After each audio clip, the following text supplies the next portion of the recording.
నమస్తే తెలంగాణ రాష్ట్ర ప్రజలారా, దయచేసి ఈ వీడియో అందరికీ షేర్ చేసే ప్రయత్నం చేయండి. సో అందరికంటే ఎక్కువ కాంగ్రెస్ పార్టీ సంబంధించిన నాయకులకి ఈ వీడియో షేర్ చేసే ప్రయత్నం చేయండి.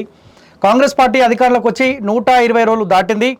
కొంతమంది అనుకుంటా ఉన్నారు కేసీఆర్ పోయిండు, రేవంత్ వచ్చిండు, ఇక మేము స్వేచ్ఛగా ప్రశాంతంగా ఉండొచ్చు అనుకుంటారు. సో అక్కడే మనం పొరపాటు చేస్తూ ఉన్నాం. కేసీఆర్ తోటి ఏ తరహాలో అయితే 10 సంవత్సరాల కాలం పాటు మనం ఒక బలమైన పోరాటం చేసినామో, సో అంతకు మించిన పోరాటం చేయాల్సిన సందర్భం కాంగ్రెస్ పార్టీ పైన కూడా ఖచ్చితంగా మన మీద బాధ్యత ఉంది. సో ఎట్టి పరిస్థితుల్లో తప్పుడు అడుగులు మనం వేయొద్దు. మనం అనుకున్నాం కేసీఆర్ వెలమ రాజ్యాన్ని స్థాపించిండు, వెలమ పాలన కొనసాగుతుంది అనుకుంటున్నాం. సో ఇప్పుడు రేవంత్ రెడ్డి పాలన రెడ్డి పాలన దిశగా అడుగులేస్తూ ఉంది. ఇక ముఖ్యంగా కాంగ్రెస్ పార్టీ 6 గ్యారంటీలు ఇచ్చింది అసెంబ్లీ ఎలక్షన్ల కంటే ముందు. సో ఎంత మేరకు ఈ 6 గ్యారంటీలు అమలవుతున్నాయి అన్న అంశం పైన డిస్కస్ చేద్దాం. సో ప్రతి దానికి అసెంబ్లీ ఎలక్షన్ల కంటే ముందు ప్రతి కాంగ్రెస్ పార్టీ కార్యకర్త, కాంగ్రెస్ పార్టీ ఎమ్మెల్యే అభ్యర్థులు, ఎంపీ అభ్యర్థులు కావచ్చు, ముఖ్యమంత్రి కావచ్చు, 100 రోజుల తర్వాత 6 గ్యారంటీలు అమలు చేస్తామని చెప్పారు. సో ఎంత మేరకు ఈ 6 గ్యారంటీలు అమలు అవుతూ ఉన్నాయి? ఈ 6 గ్యారంటీలు అమలు కాకముందుకే సో మొన్న తుక్కుగూడ సభ ద్వారా దేశవ్యాప్తంగా 5 గ్యారంటీలు అమలు చేస్తామని చెప్పి ఇంకో అంశాన్ని ప్రజల ముందు ఉంచారు. సో ప్రజలు ఎంత మేరకు ఇవి నమ్ముతుర్రా నమ్మతలేరా విషయం పక్కకు పెడితే సో ఈ వీటిపైన మనం మాట్లాడుకోవాల్సిన అవసరం ఉంది. నా ముందు కాంగ్రెస్ పార్టీ నాయకులు senior advocate Sharath Kumar sir నా ముందున్నారు. సో నేను కూడా పేపర్లు పట్టుకున్నా. సో ఉత్తుతిగా అల్లాటప్పగా ఇంటర్వ్యూలు చేస్తే బాగోదు అని చెప్పి నేను కూడా ఈ కాంగ్రెస్ పార్టీ ఇచ్చిన 5 గ్యారంటీలు, ఈ 6 గ్యారంటీల పేపర్లు తీసుకొని వచ్చిన. సో సార్ కూడా నాకంటే ముందే సార్ కూడా ఆధారాలు పెట్టుకొని నేను కూడా కాంగ్రెస్ పార్టీ పైన పోరాడాలి, రాము అడిగే ప్రతి ప్రశ్నకు కాంగ్రెస్ పార్టీ కార్యకర్తగా సమాధానం చెప్పాలని సార్ కూడా రెడీగా ఉన్నాడు. సో ఎనీవే సార్తో మాట్లాడే ప్రయత్నిద్దాం. సార్ నమస్తే. నమస్కారం. ఎట్లా ఉన్నారు సార్? 120 రోజులు దాటుతా ఉంది మీ కాంగ్రెస్ పార్టీ అధికారంలోకి వచ్చి. సో ప్రజలైతే ఇబ్బందులు పడుతున్నట్టు మాత్రం నాకు స్పష్టంగా కనిపిస్తూ ఉంది. ఎంపీ ఎలక్షన్ల వేళ నేను కూడా ప్రతి గ్రామాన్ని తిరిగే ప్రయత్నం చేస్తూ ఉన్నా పార్లమెంట్ పరిధిలో. సో కాంగ్రెస్ పార్టీ కార్యకర్తలు, బీఆర్ఎస్ పార్టీ కార్యకర్తలు, బీజేపీ కార్యకర్తలు ప్రజలు పొట్టు తిడుతూ ఉన్నారు. మీరు సమర్థిస్తూ ఉన్నారు ప్రజలు తిట్టే ఆ తిట్టడాన్ని? ఒకటి రాము, నువ్వు ఇంట్రొడక్షన్ ఇస్తుంటేనే నాకు భయం వేసింది. ఏంది నువ్వు నన్ను కూడా జడ్సన్ పాత్రలోకి తీసుకుపోతావా, జడ్సన్ మార్గంలోనే నడిపిస్తావా, నాకు కూడా షోకాజ్ నోట్ ఇప్పిస్తావా అనే ఫీలింగ్ నాలో వచ్చింది. ఏది ఏమైనా చూడు, నేను సామాన్యమైన కార్యకర్తను. To speak in the language of the other leaders, I'm just an ordinary party worker. సరే, కాకపోతే ఏంటంటే పార్టీ పట్ల నాకున్నటువంటి నా కమిట్మెంట్ పాయింట్ ఆఫ్ వ్యూ, నేను I read all these things. అది మేనిఫెస్టోస్ని ఒక బైబిల్ లాగా ఫీల్ అవుతాం.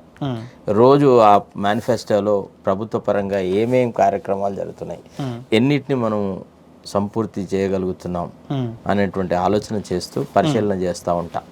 అయితే ఒకటి, నాకు తోచిన మేరకు, నాకు తెలిసిన మేరకు నేను మీరు అడిగే ప్రశ్నలకు సమాధానం చెప్తా. ఇక మీరు అడిగిన ప్రశ్న ఏంటి అంటే, కాంగ్రెస్ కార్యకర్తలు ఈనాడు ఈ 6 గ్యారంటీల అమల్లో కానీ, లేకపోతే కాంగ్రెస్ మేనిఫెస్టో ఇచ్చిన దాంట్లోని అంశాలను కానీ అమలు పరుస్తున్న దాఖలాలు ఏం లేవు, చిత్తశుద్ధి లోపించింది అనేటువంటి విమర్శ చేస్తున్నారని మీరు అంటున్నారు. నిజమే ఈ విషయం. ఇది ఒక రకంగా చాలా చోట్ల పార్టీ కార్యకర్తలు నిలదీస్తున్నారు. ముఖ్యంగా అతి జుగుప్సాకరమైన విషయం ఏంటంటే, కాంగ్రెస్ కార్యకర్తలు జీర్ణించుకోలేనటువంటి విషయం ఏంటంటే, ఈ అన్ని పార్టీలలో ఉన్నటువంటి అయారాం గయారాంలను తీసుకొచ్చి పార్టీలలో చేర్పించడం. సరే, ఏదో ఆర్థికమైనటువంటి పరిస్థితుల దృష్ట్యా గ్యారంటీల అమల్లో కొంత వెసులుబాటు ఇచ్చినా, కొంత అటు ఇటు అని చూసినా, ఒక్క విషయాన్ని మాత్రం కార్యకర్తలు అర్థం చేసుకోలేకపోతున్నారు. అంటే వాళ్ళు ఇష్టపడట్లేదు. ఏమంటే, ఒక పవిత్రమైనటువంటి గంగా నదిలో మూసీ నదిని చొప్పించినట్టుగా ఉంది. కాంగ్రెస్ అనేటువంటి ఒక మంచి ఒక రాజకీయ సంస్కృతిలో ఈ అయారాం గయారాముల వల్ల కొంత పార్టీకి తీవ్రమైన ఇబ్బంది కలుగుతుంది. ముఖ్యంగా కార్యకర్తలు జీర్ణించుకోలేకపోతున్నారు. అంటే ఎవరికి వ్యతిరేకంగా అయితే మా కార్యకర్తలు నాడు కొట్లాడినారో వాళ్లే వచ్చి ఈనాడు ముఖ్యమంత్రి పక్కకు, తర్వాత గాంధీ భవన్లో వాళ్ళ పెత్తనమే, మళ్ళీ వాళ్ళకే టికెట్లు ఇవ్వడము అనేదాన్ని వాళ్ళు ఇష్టపడుతున్నారు. ఈ విషయంలో మాత్రం నేను మీతో టోటల్గా ఏకీభవిస్తున్నా అన్నారా. కాకపోతే ఈ సుపరిపాలన, తర్వాత ఈ 6 గ్యారంటీల అమల్లో మనం ఏ స్థాయిలో అయితే ఈ 6 గ్యారంటీలని అమలు పరుస్తామని అనుకున్నామో ఆ స్థాయిలో అమలు జరగడం లేదు. ఇది ఎవరైనా మీ పార్టీ హైకమాండ్కు ఒక ఇన్ఫర్మేషన్ ఉందా? తెలంగాణ రాష్ట్రంలో కాంగ్రెస్ పార్టీకి ప్రజలు అవకాశం ఇచ్చారు, 100 రోజులు గడుస్తూ ఉన్నది, మా ముఖ్యమంత్రి పదే 100 రోజులలోపు 6 గ్యారెంటీ అమలు చేస్తారనే మాట ప్రజల ముందు ఉంచినప్పుడు కేసీఆర్ మీద కోపం మా పార్టీ కలిసి వచ్చింది. మీ పార్టీ కూడా ఒక ఫోకస్ చేస్తూ ఉందా? తెలంగాణలో ఏం జరుగుతూ ఉంది, మా ముఖ్యమంత్రి ప్రజలకు మేలు చేసే విధంగానే పరిపాలన కొనసాగిస్తూ ఉందా? ఒక కన్నీటి వేసి ఉందా, లేకపోతే రేవంత్ రెడ్డికి పార్టీని వదిలిపెట్టేసారా సార్?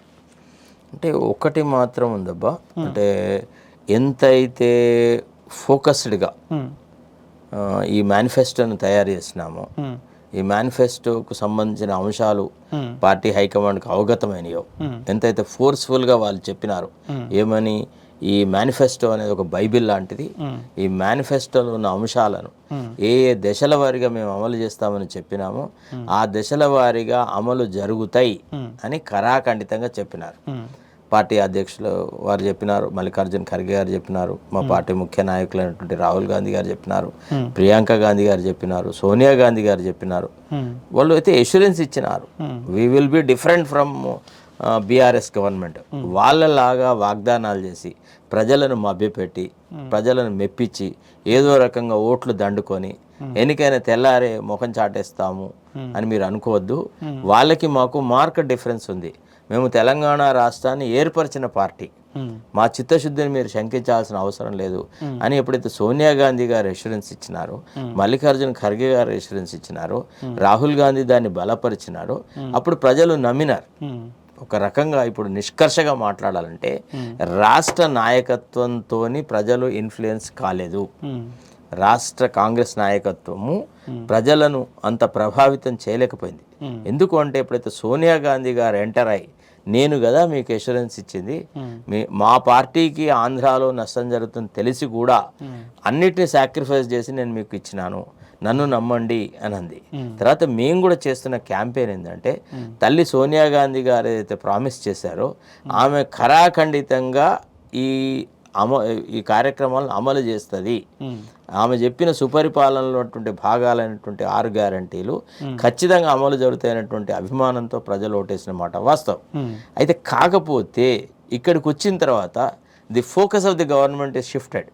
అంటే అధికారంలోకి వచ్చిన మరుక్షణమే, అంటే ఫస్ట్ ఆర్భాటంగా స్టార్ట్ అయినటువంటి ఆ ప్రమాణ స్వీకారము, ఒక పక్క ముఖ్యమంత్రి గారు ప్రమాణ స్వీకారం చేయడము, ఆడపోయి గడీలు బద్దలు కొట్టడము, దాని తర్వాత దాన్ని ఏదో జ్యోతిరావు పూలే ప్రజాభవన్ అని పేరు పెట్టడము, ఆ తర్వాత రేపటి నుంచే ప్రజాపాలన వచ్చేస్తుంది, ఇక రాముడు మొత్తం ఊర్లలో నడుచుకుంటూ పోతాడు, రామరాజ్యం వస్తుంది అనేటువంటి భ్రమలు కల్పించినాం. కానీ ఆ తర్వాత 2వ రోజు నుంచి మా ఫోకస్ అంతా ఇంకో వైపు పోవడం మొదలెట్టింది. అంటే పార్టీ కార్యక్రమాలు అమలు పరచడంలో ఎంతైతే చిత్తశుద్ధి ఉండాలో అంత చిత్తశుద్ధి లేదు అనేటువంటి భావన ఈనాడు కార్యకర్తలు వచ్చింది. పార్టీని నిలదీస్తూ ఉన్నారు.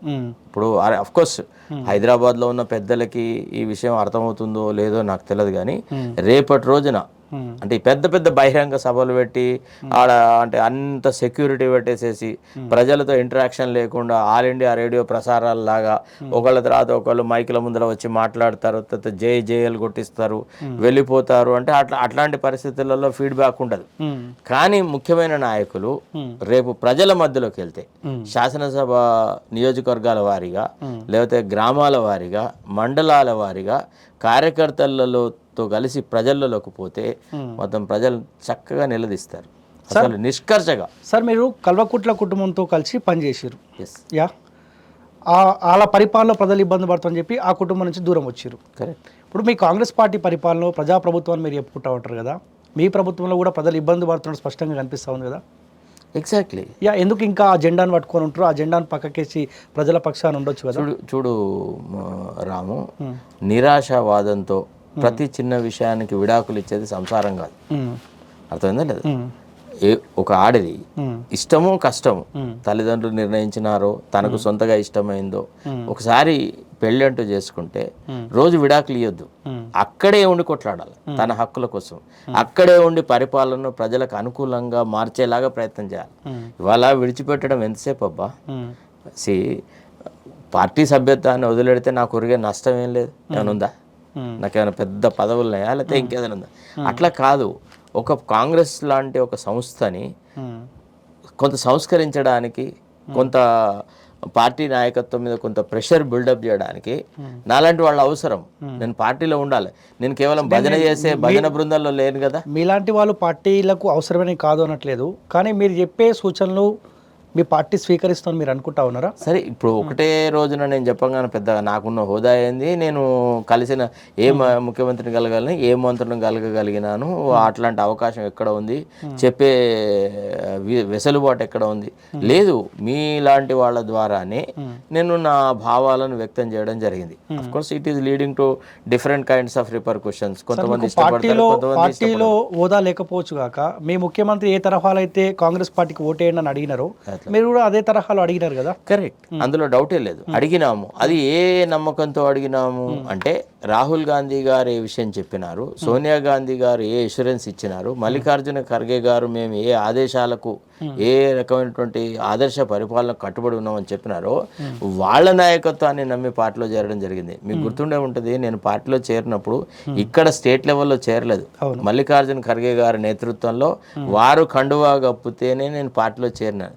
That is in keeping with my ideology. మొదటి నుంచి నాకు దళిత నాయకత్వం పట్ల, దళితుల యొక్క ఉద్ధానం పట్ల నేను ఒక ఆసక్తి చూపెట్టేవాడిని.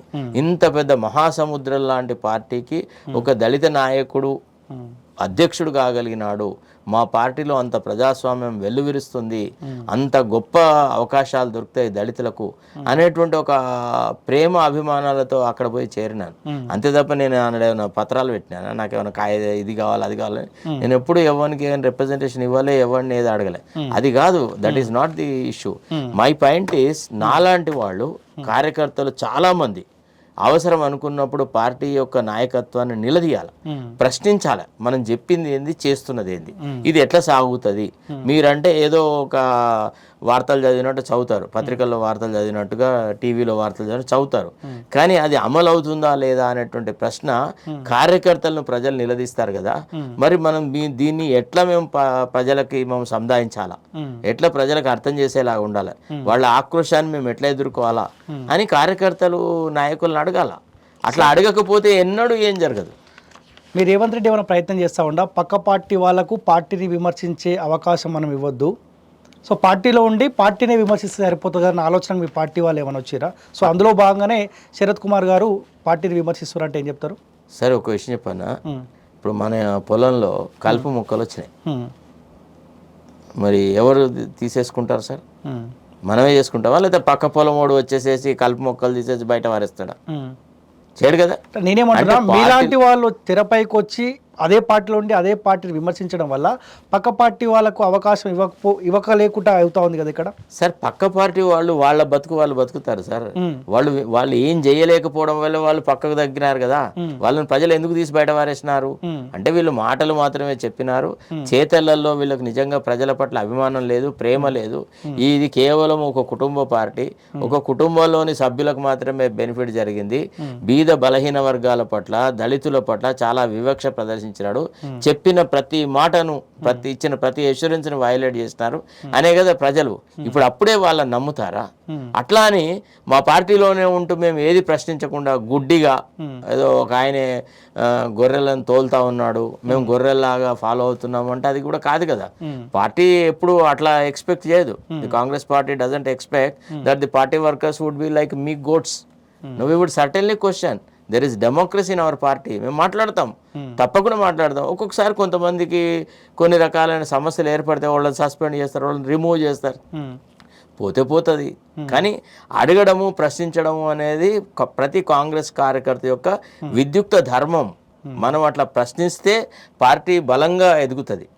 పార్టీ నాయకులకు కూడా అరే రేపు కార్యకర్తలు అడుగుతారు, ప్రజలు అడుగుతారు అన్నటువంటి భావనతో ఒళ్ళు దగ్గర పెట్టుకొని పనిచేస్తారు. మనం ఏది అడగలేదనుకో ఇష్టం వచ్చినట్టుగా జరుగుతుంది, విచ్చలవిడి రాజ్యం ఏర్పడుతుంది. అందుకే అడుగుతున్నాం, అంతే తప్ప ఎవరినో మెప్పించడానికి అడగడం లేదు. రాము సార్, ఇక ఒకసారి మీ దగ్గర కూడా మేనిఫెస్టో ఉంది, మీరు చూడొచ్చు. సెకండ్ పాయింట్, గత కాంగ్రెస్ ప్రభుత్వం హయాంలో మాదిరిగా ముఖ్యమంత్రి క్యాంపు కార్యాలయంలో ప్రతిరోజు ప్రజా దర్బార్ నిర్వహిస్తామని చెప్పారు.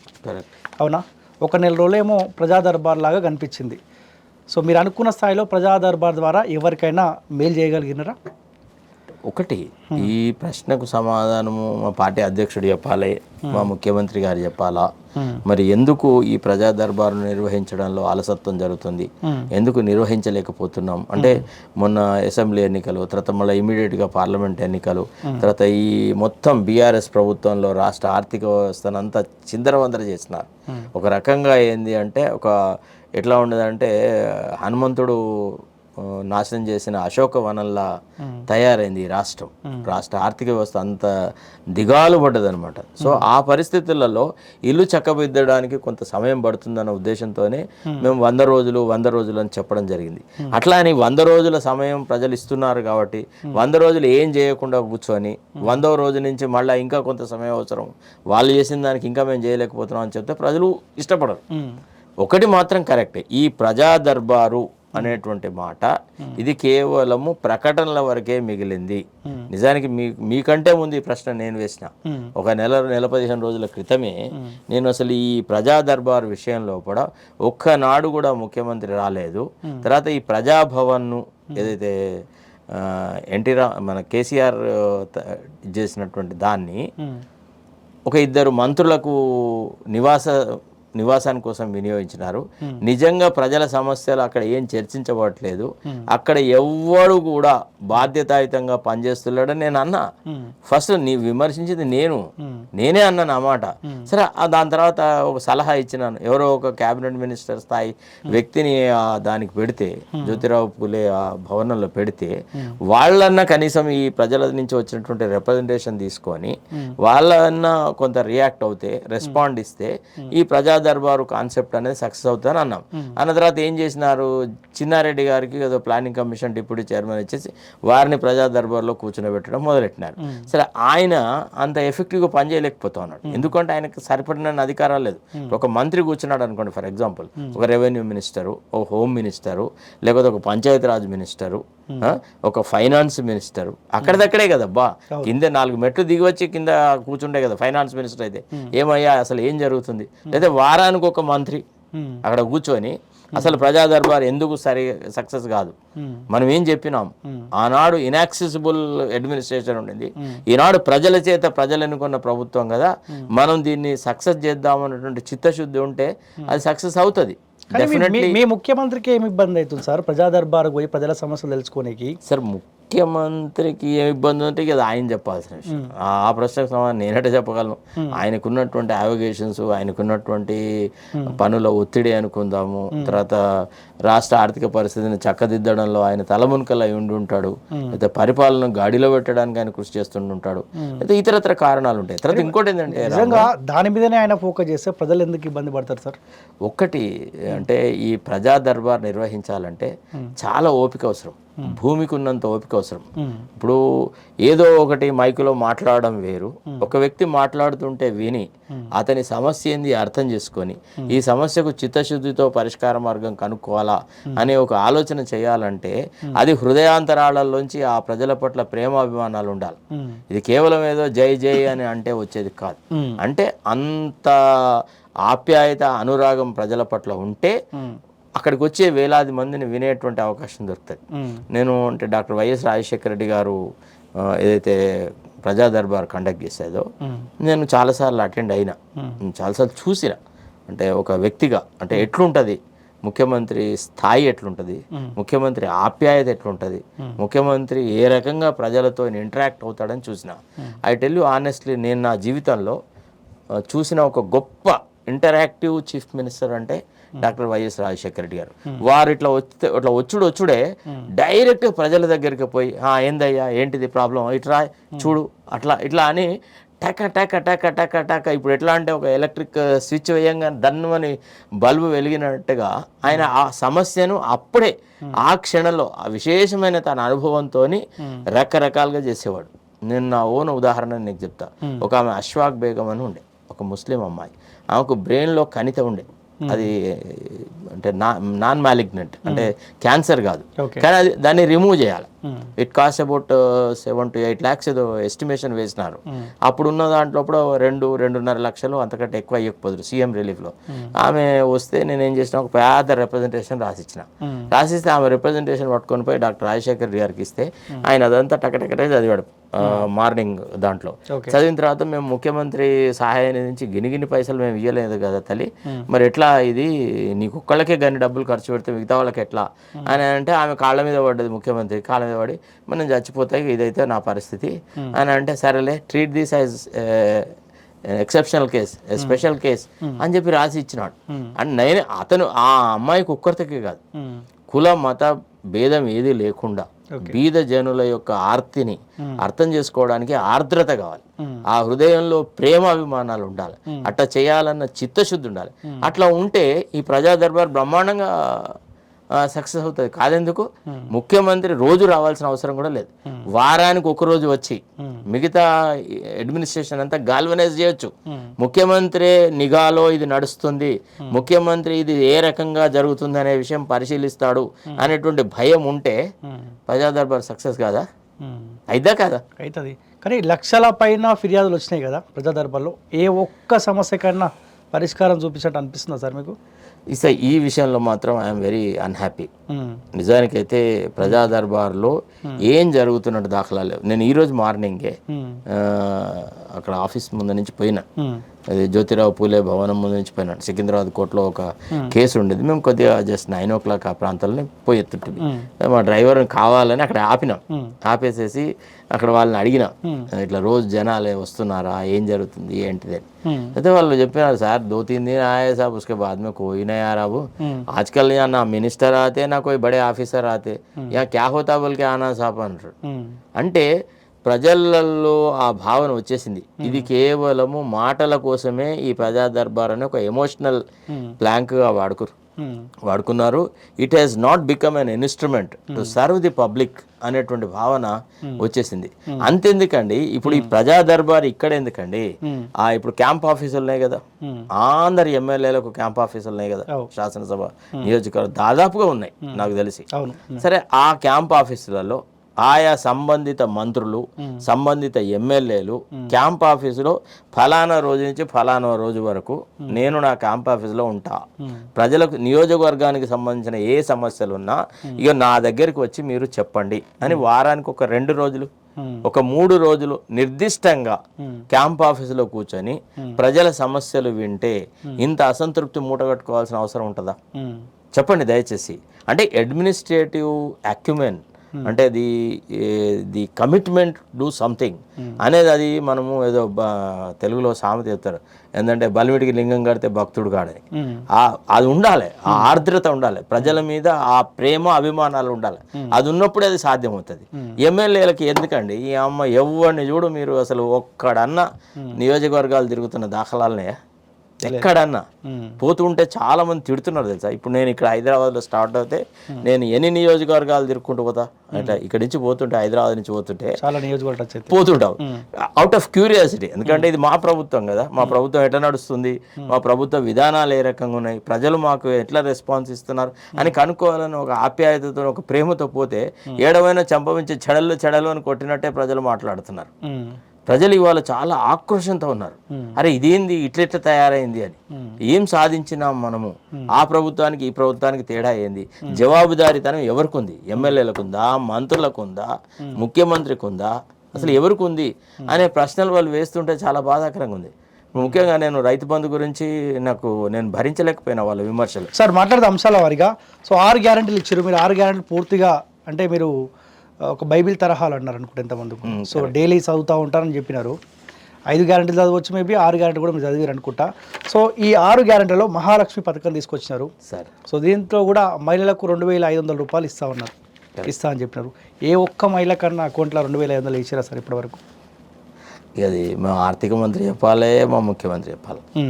ఒకటి మాత్రం ఉంది, నిజంగా చిత్తశుద్ధితో ఈ 2,500 మహిళలకు ఇచ్చేటువంటి ప్రక్రియ అంటూ ఏదైతే సిన్సియారిటీతో జరగాలో అట్లా జరిగి ఉంటే ఈనాడు ఇంత ప్రజల ఆక్రోశాన్ని కానీ ప్రజల యొక్క కోపాన్ని కానీ ఎదుర్కోవాల్సిన అవసరం లేదు. ఇది అమలు జరగలేదు అనే విషయం నిర్వివాద అంశం. దీన్ని తప్పకుండా అమలు చేయాలి. పార్టీ అధినాయకత్వాన్ని నేను వేడుకుంటున్నా, I request through you that they should concentrate on this. నేను ఒట్టిగా మసిబుసి మారడిగా ఇచ్చేస్తున్నారు రాము అని నేను చెప్తే నువ్వు నమ్మితే రేపటి రోజున నా ఇంటర్వ్యూ వచ్చిన తెల్లారే దాని కింద వచ్చే కామెంట్ ఉంటాయి, ఏడ్రా, ఎవరికి ఇచ్చిండ్రా, ఎక్కడిచ్చిండ్రా అని. మీకు తెలుసు కదా, ఇవాళ రేపు వాయిస్ మెసేజెస్ పెడుతున్నారు బూతులు తిట్టుకుంటూ, నాడు ఏమని అడిగినావు నువ్వు ఓట్లు, ఇప్పుడు ఏం జరుగుతుంది అని. కాబట్టి no, I agree with you that. So ఈ మహాలక్ష్మి పథకంలో మీరు ఇచ్చిన ఈ ఉచిత బస్సు వల్ల మహిళలన్నా సంతోషంగా ఉన్నట్టు కనిపిస్తూ ఉందా? ఏమన్నా ఉచిత ప్రయాణం వల్ల అరే మనకు రాబోయే ఎంపీ ఎలక్షన్లో ఆ మహిళలు మాకు ఓటు వేస్తారన్న ఆలోచన క్లాట్లో మీ పార్టీ ఉందా? నేను అంటే టు టెస్ట్ ఇట్, అంటే ఎక్స్పెరిమెంటల్ బేసిస్ మీద ఈ ఉచిత బస్సు ప్రయాణం అనేది ఏ రకంగా ఉంది అనే తెలుసుకునే ఒక ప్రయత్నం చేసిన, ఒక చిన్న జర్నీ చేసిన. నాకు ఒక బాధాకరమైన విషయం ఏం జరిగిందంటే, ఈ చదువుకున్న మహిళలు వాళ్ళు ఉంటారు కదా, స్టూడెంట్స్, కొంత అది ఇది ఉన్నవాళ్ళు ఏదైనా బస్ ఎక్కితే, మగవాళ్ళు కూడా బస్ ఎక్కుతున్నారు, వాళ్ళు ఎంతసేపు ఆడవాళ్ళ పట్ల చాలా న్యూనతంగా కామెంట్ ఇస్తున్నారు. నీ అమ్మ మీరు పైసలు ఇవ్వలేదు, ఏమి ఇవ్వాలి, మీకు సీట్లు ఎందుకు లే అని లేవడుతున్నారు. లేకపోతే మగవాళ్ళే కూర్చొని ఉంటున్నారు, ఆడవాళ్ళకి జాగట్లేదు. అంటే ఇదేదో బిచ్చగాడికి బిచ్చం వేసినట్టుగా ఉంది తప్ప మహిళల యొక్క అస్తిత్వాన్ని కాపాడడానికి, మహిళల యొక్క గౌరవాన్ని కాపాడడానికి సముచితమైన గౌరవంలాగా ఈ ఉచిత బస్సు ప్రయాణం చేయించినట్టుగా లేదు. ఇది చాలా బాధాకరమైన విషయం. దీని మీద ఎందుకు ప్రభుత్వం దృష్టి సారించట్టు నాకు అర్థం అవుతుంది. ఇది వాళ్ళు అడిగితే ఇచ్చింది కాదు. మనం ఒక పార్టీగా మహిళలను పురుషులతో పాటు సమంగా అభివృద్ధి చెందాలా, వాళ్ళకి సమానమైన అవకాశాలు కల్పించాలి. ఎందుకంటే ఎంతసేపు మోడీ 33% మహిళా బిల్లు అది ఇదని చెప్పుతుంటే, అట్లా కాదు, నువ్వు కేవలం మాటలకే చెప్తావు, నువ్వు 2029 నుంచి అమలు చేస్తా ఉన్నావు, మేము అట్లా కాదు, మేము ఎన్నికైన తెల్లారి నుంచే మేము ఇది అరేంజ్ చేస్తున్నాము ఉచిత బస్సు సౌకర్యం అని అన్నప్పుడు వాళ్ళ గౌరవానికి భంగకరంగా వాళ్ళు ప్రయాణం చేయడానికి ఇష్టపడరు. ముఖ్యంగా తెలంగాణ మహిళలు అయితే ఇష్టపడరు. ఇవాళ లేడీస్ మనం కనుక చూస్తుంటే educated people are very unhappy, educated women are very unhappy the way they are being treated in the bus journey. దీన్ని మార్చాలా సార్? అసెంబ్లీ ఎలక్షన్లో మీరు మహిళల దగ్గర పోయి కూడా ప్రచారం చేశారు, మాకు ఓటేయండి, మీకు 2500 నెలకి ఇస్తాము సార్. ఇంకో విషయం, మేము మహిపాలు నేను మా దగ్గర నియోజకవర్గాలలో మేము ప్రచారం చేసినాడు, పొలాలలోకి పోయినాము, అక్కడ ఇక్కడ పోయినాము, రైతు కూలీలకు, మహిళలకి, అందరికి రకరకాల ఇచ్చినాడు. నువ్వు నమ్మో నేను వారించినా కానీ నన్ను కాదని కొంతమంది మహిళలకి మైపాల్ యాదవ్ కాళ్ళు మొక్కినాడు. అమ్మా మీరు అర్థం చేసుకోండి, మీ పిల్లల భవిష్యత్తు ఇప్పుడు స్టేక్ లో ఉంది, అసలు ఈ కేసీఆర్ అనేవాడు చాలా దుర్మార్గమైన పరిపాలన చేసినాడు, యువకులకు ఉద్యోగాలు జరపబడలేదు, కేవలం నీకేదో 2000 రూపాయలు ఇస్తున్నాడు అనేటువంటి అంశానికి నువ్వు ప్రాధాన్యత ఇయ్యకు, మీకు ఇటు ఇచ్చినట్టే ఇచ్చి బెల్ట్ షాపులు పెట్టి మొత్తం కంప్లీట్ గా గ్రామీణ ఆర్థిక వ్యవస్థను సర్వనాశనం చేసినాడు, కుటుంబాలలో కలహాలకు కారణమైనాడు, ఇట్లాంటి దుర్మార్గుడికి ఓటు వేయకండి అమ్మా అని అంటే, అరే మీరు గింత చదువుకున్న వాళ్ళు వచ్చి మా ఏం చదువుకొని మహిళలు మా కాళ్ళు మొక్కుడేందయ్యా అని ఒక ఆమె అయితే ఏడ్చింది. మా దగ్గర మహంకాళి వాడ అని ఉంటుంది, అక్కడ ఒక ఆమె మహిళ ఏడ్చింది, అరే నువ్వేం చదివినావు అంటే పిహెచ్డి అంటే డాక్టరేట్ అని అంటే, ఆమె నిజంగా మెడికల్ డాక్టర్ అనుకుంది. అప్పుడు అమ్మ డాక్టర్ అంటే మేం కాళ్ళు మొక్కుతాం సార్, నువ్వు మాకు మొక్కుడేంది అంటే వాళ్ళలో ఒక కదలిక వచ్చింది. ఒక సోషల్ మీడియా అనేది it has worked as an instrument for social transformation. అంటే కేసీఆర్ యొక్క దుర్నీతిని వాళ్ళకి ఆనాడు తెలుసు, కానీ వాళ్ళ మెదడులో చొచ్చుకుపోయేలాగా ఆ ప్రభుత్వం చేసినటువంటి దుర్నీతిని మనం ఎక్స్పోజ్ చేయడం కలిగినాము. మహిళలు చాలా ఎక్కువ సంఖ్యలో కాంగ్రెస్కి ఓటు వేసినారు. అయితే ఈ మహిళలకి ఏదైతే ఈ ప్రోగ్రామ్స్ మనం ఇంప్లిమెంట్ చేస్తామని చెప్పినాము, అది అంత ఆశాజనకంగా లేదు. సరే, ఇప్పుడు కాంగ్రెస్ పార్టీ నాయకులు ఏ ముఖం పెట్టుకుని పోయి మహిళల దగ్గర పోయి ఓటు అడుగుతారు సార్? అడిగే అవకాశం ఉందా? అంటే ఒక రిక్వెస్ట్ చేసుకుంటాము. ఇప్పుడు జరిగింది ఓన్లీ 100 రోజులే కదా, మాలో చిత్తశుద్ధి లేకపోలేదు. మా పార్టీలో వాగ్దానాలు చేసే వాళ్ళు ఉన్నారు, వాగ్దానం చేయకుండా అది ఎందుకు అమలు జరగట్లేదని ప్రశ్నించే వాళ్ళు ఉన్నారు. ఇగో ఈ ప్రశ్నించే గొంతులు మా పార్టీ నుంచి డెఫినెట్గా మేము మీ వెంట ఉంటాం, మీతో పాటు కలిసి పనిచేస్తాం, మీరు అడుగుతున్న సమస్యల పరిష్కార మార్గానికి మేమేదో కనుక్కుంటాం, అవసరమైతే మేము కొట్లాడతాం, మళ్ళంటి వాళ్ళం మళ్ళీ ప్రాధాన్యపడతాం. ఒక్క తప్పుకే మాకు మీరు ఉరిశిక్ష వేస్తారా? సపోజ్ పోనీ ఓకే రైట్, మీరు కాంగ్రెస్ ఓటు వేయరు, ఏ పార్టీ ఓటు వేసి గెలిపిద్దామని మీ ఉద్దేశం? చెప్పండి ఒక మాట. ఏ పార్టీ ఇప్పుడు మాకంటే మెరుగైన పరిపాలన ఇవ్వగలదు? 100 రోజుల కేసీఆర్ పరిపాలన, 100 రోజుల రేవంత్ రెడ్డి పరిపాలన మీరు కనుక గమనించినట్టయితే డెఫినెట్లీ మా పార్టీ కొంత మెరుగైన వ్యవస్థనే డెవలప్ చేసింది. సరే రాను రాను ఇంకా ఇట్లనే నిర్లిప్తంగా ఉంటే, అంటే స్తబ్దంగానే ఉంటే of course you have a reason. Sir ఇంకా మీ పార్టీని సమర్థించడం కరెక్టే అని మీరు అనుకుంటా ఉన్నారా? మొన్నంటే ఒకసారి అసెంబ్లీ ఎలక్షన్లో సరే శరత్ సార్ ఒక అడ్వకేట్ కదా చెప్తున్నారు కాబట్టి నమ్మి ఓట్లు వేసిరు అనుకుందాం. సో సెకండ్ సార్ కూడా శరత్ సార్ మాటలు నమ్మి మళ్ళీ ప్రజలు ఒకటి రాము, ఈ పార్లమెంట్ ఎన్నికలలో తప్పకుండా రైట్ ఆర్ రాంగ్, నేను కూడా I tend to go with the honourable chief minister statement that the financials of the state are in disarray. ఆర్థిక పరిస్థితి చాలా బాగా లేకపోవడము, ప్రతి దుర్మార్గంగా వ్యవస్థను నాశనం చేయడం వల్ల వనరుల సమీకరణ అనేది ఒక పెద్ద ఇష్యూ అయి కూర్చుంది. కాబట్టి ఈ కార్యక్రమాలను అమలు చేయడంలో కొంత అలసత్వం జరుగుతున్నమాట వాస్తవమే, కొంత జాప్యం జరుగుతున్నమాట వాస్తవమే అనే విషయానికి డెఫినెట్గా నేను ఒక 50% నేను అగ్రీ అవుతున్నా. అయితే ఈసారి ప్రధాయపడతాం, ఈసారి రిక్వెస్ట్ చేస్తాం, ఇట్లా జరగదు, ఇంకా వడివడిగా ఈ కార్యక్రమాలు జరుగుతాయి, ఇంకా సంక్షేమ కార్యక్రమాలు ఇంకా గొప్ప రీతిలో జరుగుతాయి, ఈ పొరపాట్లు జరగవు. ఒక్కసారి పార్లమెంట్ ఎన్నికలు అయిపోయిన తర్వాత ఇంకా మా మొత్తం కాన్సన్ట్రేషన్ అంతా మా ఎలక్షన్ మేనిఫెస్టోను అమలు చేయడం మీదనే ఉంటుంది. అట్లా ఒకవేళ మా ప్రభుత్వం కనుక ఉండలేకపోయిన పక్షంలో అవసరం అనుకుంటే ఈ పార్టీ నుంచి వైదొలుగైనా కానీ, ప్రతిపక్షాలతో చేతులు కలిపైనా కానీ ప్రజా ఉద్యమాలు నిర్మించడానికి కృషి చేస్తా అని మళ్ళీ వాగ్దానం చేసి మా నియోజకవర్గం పెద్దపల్లిలో తప్పకుండా మా కాంగ్రెస్ అభ్యర్థిని గెలిపించడానికి కృషి చేస్తాం. అయితే ఇప్పుడు మేం చెప్తేనే మా ప్రజలు వింటారు, ఎందుకంటే మేము వాళ్ళ తరఫున ఉన్నాం. మేము ఎలక్ట్ కాగానే పోయి మేము ఎమ్మెల్యే క్యాంపులలో చేరలేదు, మంత్రుల క్యాంపుల్లో ఆఫీసుల చుట్టూ తిరగలేదు, లేదా ఎక్కడెక్కడో రిప్రజెంటేషన్ ఇచ్చుకొని పదవుల కోసం మేము కృషి చేయలేదు. మేము వాళ్ళ తరఫున పోరాడినాం, మేము వాళ్ళ తరఫున అడిగాం, రైతు బంధు ఏది అని అడిగినాం, కరెంట్కి ఎందుకు ఇక్కట్లు వస్తున్నాయి అని అడిగినాం. మేము అడిగిన తర్వాత కొన్ని కార్యక్రమాలు స్టార్ట్ అయినాయి ప్రభుత్వ పరంగా. అసలు ఎలక్ట్రిసిటీ విషయంలో ఒక రివ్యూ జరిగింది, తర్వాత రైతు బంధువులు నిధులు విడుదల చేయడం అనేది స్టార్ట్ అయింది. ఇట్లా కొన్ని కార్యక్రమాలు జరిగినాయి కదా. ఇప్పుడు డెఫినెట్గా ఈ ఎన్నికల తర్వాత రేషన్ కార్డుల సంగతి అడుగుతాం, ఈ మహిళలకు ఎందుకు భృతి ఇవ్వరు, ఎందుకు 2,500 ఇవ్వరు అని అడుగుతాం. ఈ ప్రశ్నలు వేస్తాను డెఫినెట్గా. కాబట్టి ఆ ప్రజలు మమ్మల్ని నమ్ముతారు. ఎవరైతే పరిపాలనలోకి రాగానే వాళ్ళను పట్టించుకోకుండా దూరం పోతే మా మాటలు వాళ్ళు నమ్మరు.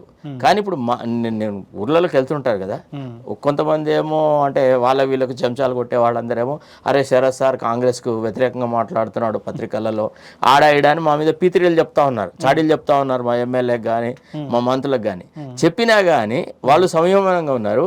తర్వాత ప్రజలు మేము పోతే అరే సార్ మనతోటే ఉన్నాడు, మన ప్రశ్నలు సార్ అడుగుతున్నాడు, ఇక మనకు తక్కువ ఏంది, సార్ మన గొంతుకై ఉన్నాడు అనేటువంటి భావనతో చాలా ఆదరణగా చూస్తా ఉన్నారు. నేను అనేది ఏంటంటే శరత్ సార్ మాట్లాడడం వల్ల అడగడం వల్ల ప్రజలకు ఏమైనా మేలు జరుగుతుందా? జరిగిస్తాం సార్, జరిగిస్తాము. రాము ఒక విషయం చెప్పన్నా, కట్టడం కష్టం కానీ కూలగొట్టడం కష్టం ఎవరికైనా కానీ. To demolish a thing is not a difficult. కేసీఆర్తో పోలిస్తే ఇది ఏమంత పెద్ద గొప్ప పనయ్యా? కేసీఆర్ అంత నిరంకుశ ప్రభువునే కూకడి వేళ్లతో పీకి పారేయగలిగిన లేదా? మీకు తెలుసు, ఒక 2.5 సంవత్సరాలకు ముందే నేను రాజీనామా పెట్టి బయటకు వచ్చిన. నాకు నచ్చలేదు ఆ పరిపాలన, ఆ విధానం నచ్చలేదు, ఆ అవినీతి నచ్చలేదు, దుర్మార్గులది, వీడు రాజకీయంగా కక్ష సాధింపు చర్యలతోనే అడ్మినిస్ట్రేషన్ చేస్తున్నాడు అని బయటకు వచ్చినాకే మౌనంగా కూర్చోలేదు కదా, నిరంతరం కృషి చేసినాడు కదా. ఆనాడు ఎవడన్నా ఎక్స్పెక్ట్ చేసినాడా కేసీఆర్ కూలిపోతాడు లేదా కొత్త ప్రభుత్వం వస్తుంది? తర్వాత మీకు తెలుసు పర్సనల్గా వెండెట్టా ఉండేది, వ్యక్తులను చేజ్ చేసేవాడు. మా న్యాయవాదులలోనే ఒక న్యాయవాద జంటను నడి రోడ్డు మీద కత్తులు పెట్టి వామన్రావు దంపతులు నరికినారు. నాకు ఎంతో మంది నాకు ఫోన్లు చేసి చెప్పినారు, అరే వామన్రావు పరిస్థితే నీకు జరుగుతుందిరా అన్నాడు. ఒక ఆయన అయితే మీ దాంట్లో సోషల్ మీడియాలో నన్ను అడిగినాడు. నేను ఆనాడు ఏం చెప్పినా, అరే మేకను బలిస్తారా, పులిని బలియర్రా, నేను వామన్రావుని కాదు, I'm Sharath Kumar, I got a steel heart, I got steel nerves, I got the guts. ముట్టమని చూస్తా, తాట తీస్తాం, వాళ్ళ బతుకులు బజారు చేస్తామని ఒక పట్టుదల కృషి చేసినామా లేదా? సో అట్లనే ఈసారి పార్లమెంట్ ఎన్నికల తర్వాత ఈ మేనిఫెస్టో కేవలం కాగితాలకే పరిమితం అయితే, ఇది కేవలం ఆచరణ యోగ్యంగా లేకపోతే, మంత్రులు కానీ ముఖ్యమంత్రి కానీ దీన్ని అమలు పరచడంలో సరైన చిత్తశుద్ధి చూపకపోతే డెఫినెట్గా ఒక ప్రజల గొంతుకై కొట్లాడతారాము. I stand by you, I'm there with you. Okay, చూద్దాం ఈ పోరాటం. రైతుల సమస్య ముఖ్యంగా రైతు బంధు కోసం ఇంకా రైతులు అల్లాడుతూ ఉన్నారు, కన్నీళ్లు పెట్టుకుంటా ఉన్నారు. అరే మా కేసీఆరే ఉంటాయి పోతుంటే మంచో చెడో. అది నాకేమనిపిస్తుంది అంటే, అసలు నువ్వు నా ఇంటర్వ్యూలు చూసి నన్ను ప్రశ్నలు వేస్తున్నావు అనిపిస్తుంది. నేనే చెప్పినానయ్యా, రైతు బంధు గురించి మొదట మాట్లాడింది నేను. రైతు బంధు ఎందుకు రాదు ఆనాడు హరీష్ రావు చెప్పినాడు, టింగ్ టింగ్ అని ఎలక్షన్ అయిన తెల్లారే వస్తుంది మీకు, మీ అకౌంట్లలో డబ్బులు పడతాయి అని అన్నారు. లేదు అంతకంటే ముందు మా ముఖ్యమంత్రి ఏం చెప్పినాడు, ఇప్పుడైతే మీకు ఇచ్చే డబ్బులు తక్కువ, మేము ఎక్కువ డబ్బులు మీకు రైతులకి ఇచ్చేస్తాము రైతు బంధు ద్వారా అని చెప్పినాడు కాబట్టి మేము ఆ రోజు నమ్మినాం. అర్థమైందా? అట్లా చెప్పిన వాగ్దానం ఎందుకు ఫుల్ఫిల్ చేయలేకపోయినామనే ప్రశ్న నేను వేసిన తర్వాత 1 ఎకరము 2 ఎకరాలు 3 ఎకరాలు తర్వాత ఇప్పుడు 4.5 ఎకరాల వరకు దాదాపుగా అందరికి అందినట్టుగా నాకు చాలా మంది రైతులు లేదు 4.5 ఎకరాల వరకు వచ్చినట్టుగా చాలా మంది రైతులు చెప్పినారు. నేను మా నియోజకవర్గం పక్కకు మంచిర్యాల నియోజకవర్గము, తర్వాత మాకు ఇంకొద్దిగా పక్కకు పోతేనే ఆసిఫాబాద్ నియోజకవర్గం. నేను ఈ నియోజకవర్గం రెగ్యులర్ తిరుగుతా, నాకు అంటే కాలికి బల్పం కట్టుకొని తిరుగుతూ ఉంటా. నేను జనరల్గా నేను ఒట్టిగా పోయి ఏదో సంతృప్తికి మాట్లాడాను. ఓకే, ఇన్కాగ్నిటోలో what is the view of the people, I would like to read the pulse of the people, how they are reacting. వాళ్ళకి ఎవరికి కూడా నేను పెద్ద కాంగ్రెస్ కార్యకర్త పెద్ద దర్పంగా అట్లా కాదు, సామాన్య ప్రజల్లాగా వాళ్ళల్లో ఒక వ్యక్తిలాగా మాట్లాడినప్పుడు వాళ్ళు వాళ్ళ ఆవేదన చెప్తారు, వాళ్ళ బాధ చెప్తారు. మీరు ప్రజల నాడి తెలుసుకోవాలంటే ఒక మంగళ షాప్కి పోయినప్పుడు ఒక షేవింగ్ చేసుకోండి. నేను ఇంట్లో మిషన్ ఉండదు, మనకు ఉంటుంది, కానీ నేను అట్లా నేను పోయి ఆ మంగళ షాప్కి కూర్చుంటా. అంతా వాళ్ళు మాట్లాడుకుంటుంటే వింటుంటే వాళ్ళు ఏం చెప్తుంటారు ఏదని. అందులో ఒక ఆయన అంటూనే ఉంటాడు, మా రాజన్న అని మా దగ్గర ఒక ఆయన, అరే సార్ కాంగ్రెస్ నాయకుడు అని ఆయన ముందనే తిట్టకుండా బాగుండదు అని. నేనంటే అరే మీ అభిప్రాయం మీది భయ్, మీరు చెప్పుకోవాలి తప్పే ఉంది అంటే ఇంకా వాళ్ళు రకరకాల విషయాలు మాట్లాడుతుంటారు. మీరు అన్నమాట కరెక్టే, అంటే మీ ఎంతైతే దుందుడుకుగా ఎంతైతే వడివడిగా కార్యక్రమాలు జరపట్లేదు. దీంట్లో నేను మీతో 7,000 కోట్లు ఎటుపోయినాయి సార్ రైతు బంధు పైసలు, కేసీఆర్ జమ చేసిన పైసలు? దాని మీద చాలా వివాదం ఉంది, దానిలో రకరకాల విషయాలు మాట్లాడుతున్నారు. నేను దాంతో I do not want to subscribe. కాంట్రాక్టర్లకు అది నాకు తెలియదు అబ్బా, నాకు దాని మీద అవగాహన లేదు, ఎందుకంటే నేను ఒట్టిగా ఎందుకు మాట్లాడాలి. But there is an allegation that the money has been paid to contractors and the money has not been diverted to some other purpose అనేటువంటి మాట నేను విన్నాను. చాలా మంది విమర్శ చేస్తుంటే విన్నాను, కానీ ప్రభుత్వ పరంగా ఎప్పుడు కూడా ఒక క్లారిఫికేషన్ ఇవ్వలేదు. అసలు నిజానికి అన్ని వేల కోట్లు లేకుండే రాష్ట్రం దగ్గర ఖజానా లోపల, ఇది కేవలము మభ్యపెట్టడానికి హరీష్ రావు చేసిన ప్రకటనే. మా దగ్గర అన్ని డబ్బులు లేవు, మేము ఆ డబ్బులని ఏ కాంట్రాక్టర్లకు డైవర్ట్ చేయలేదని మా ముఖ్యమంత్రి గారు లేదా ఎవరైనా ప్రభుత్వంలో ఉన్న ఒక పెద్ద వ్యక్తి ఒక్కసారి దానికి క్లారిఫికేషన్ ఇచ్చి ఉంటే ఈ వివాదం ఉండకపోయేది. మరి వాళ్ళు అంటే మౌనం అర్ధాంగీకారం అంటారు తెలుగులో. అంటే మనం ప్రజల నుంచి ఆ విమర్శ జరుగుతున్నా, ప్రతిపక్షాల నుంచి ఆ విమర్శ వస్తున్నా, దాని మీద ప్రభుత్వ పరంగా ఏ రకమైనటువంటి వివరణ ఇవ్వట్లేదు అని అంటే అది వాస్తవమేమని ప్రజలు నమ్మే అవకాశం ఉంటుంది. అది బాధాకరం. తప్పించుకునే ప్రయత్నం చేస్తురా సార్? అడిగే ప్రశ్నకు 7,000 కోట్లు ఎక్కడ పోయినాయో మీకు తెలియదని మేము అనుకోవాలా సార్? మీరు అనుకున్నా అనుకోకున్నా నాకైతే ఆనెస్ట్గా నేను నా హృదయం మీద చెయ్యేసుకొని చెప్తున్నా, నాకు దాని గురించి కరెక్ట్ ఇన్ఫర్మేషన్ ఉంటే మాత్రం నేను ఎవడు అబ్బకు భయపడా. నేను వాస్తవం ఏదన్నా నీతో ఖరాఖండితంగా చెప్తా. వాస్తవం కదా, మీ పార్టీ సంబంధించిన 2 కాంట్రాక్టులకు ఆ 7,000 కోట్లు అప్పచెప్పినమాట? వాస్తవం నాకు తెలియదు, ఆనెస్ట్లీ నాకు తెలియదు. But I heard from different sources, చాలా మంది నుంచి విన్నాను. బట్ కొంతమంది కాంట్రాక్టర్లు మాకు చాలా కాలంగా నిధులు రాలేదు, మా వ్యవస్థ మొత్తం సర్వనాశనమైంది, బీఆర్ఎస్తో మేము చాలా పీడనకు గురైనాము, మేము ఇంతమందిని గెలిపించుకొని వచ్చినాము, ఇప్పుడు నువ్వు మమ్మల్ని ఆదుకోకుంటే మేము ఇంత కష్టపడ్డాము, మొన్న ఎలక్షన్స్లో ఇంత ఖర్చు పెట్టినాము, ఇప్పుడు మా పరిస్థితి ఏంది, నువ్వు ముందు మాకు రైతులు దేని తర్వాత చూసుకోవచ్చు అని ముఖ్యమంత్రి మీద ప్రెషర్ పెట్టి నిధులు కొట్టుకుపోయినారు అనేటువంటి మాట కొంతమంది ప్రముఖుల నోట్లో విన్నా. గట్లా జరుగుతుందా అని కూడా నేను వాళ్ళని ఎదురు ప్రశ్న, నీకేం తెలుసు రాబాయ్, నీవు అంత అమాయకుడును అని కూడా అన్నారు. కానీ మరి అది ఎంతవరకు వాస్తవం అనేది మరి ముఖ్యమంత్రి గారే చెప్పాలి. రేపు ఏదో సభలో ఎక్స్ప్లెయిన్ చేస్తాడు అనుకుంటా. Think so. సార్ ఎవరు అవునన్నా కాదన్నా కేసీఆర్ హయాంలో 24 గంటల కరెంట్ అందింది. ఎప్పుడో ఒకసారి సందర్భాన్ని బట్టి 1 నిమిషం 2 నిమిషాలు పోతుండే. సో ఈ మధ్యకాలంలో మీరు అబ్జర్వ్ చేస్తూ ఉన్నారా? వాస్తవం చెప్పండి, కరెంటు పోతుందా పోతలేదా? గ్రామీణ ప్రాంతాల్లో అయితే పోతుంది, చాలా పోతుంది, దానిలో డౌటే లేదు. కరెంటు విషయంలో ఎంతైతే ఆశాజనకంగా, ఎంతైతే మెరుగైన విధానంలో ఉండాలో అంత లేదు. దానికి 2 రకాల కారణాలున్నాయి రాము.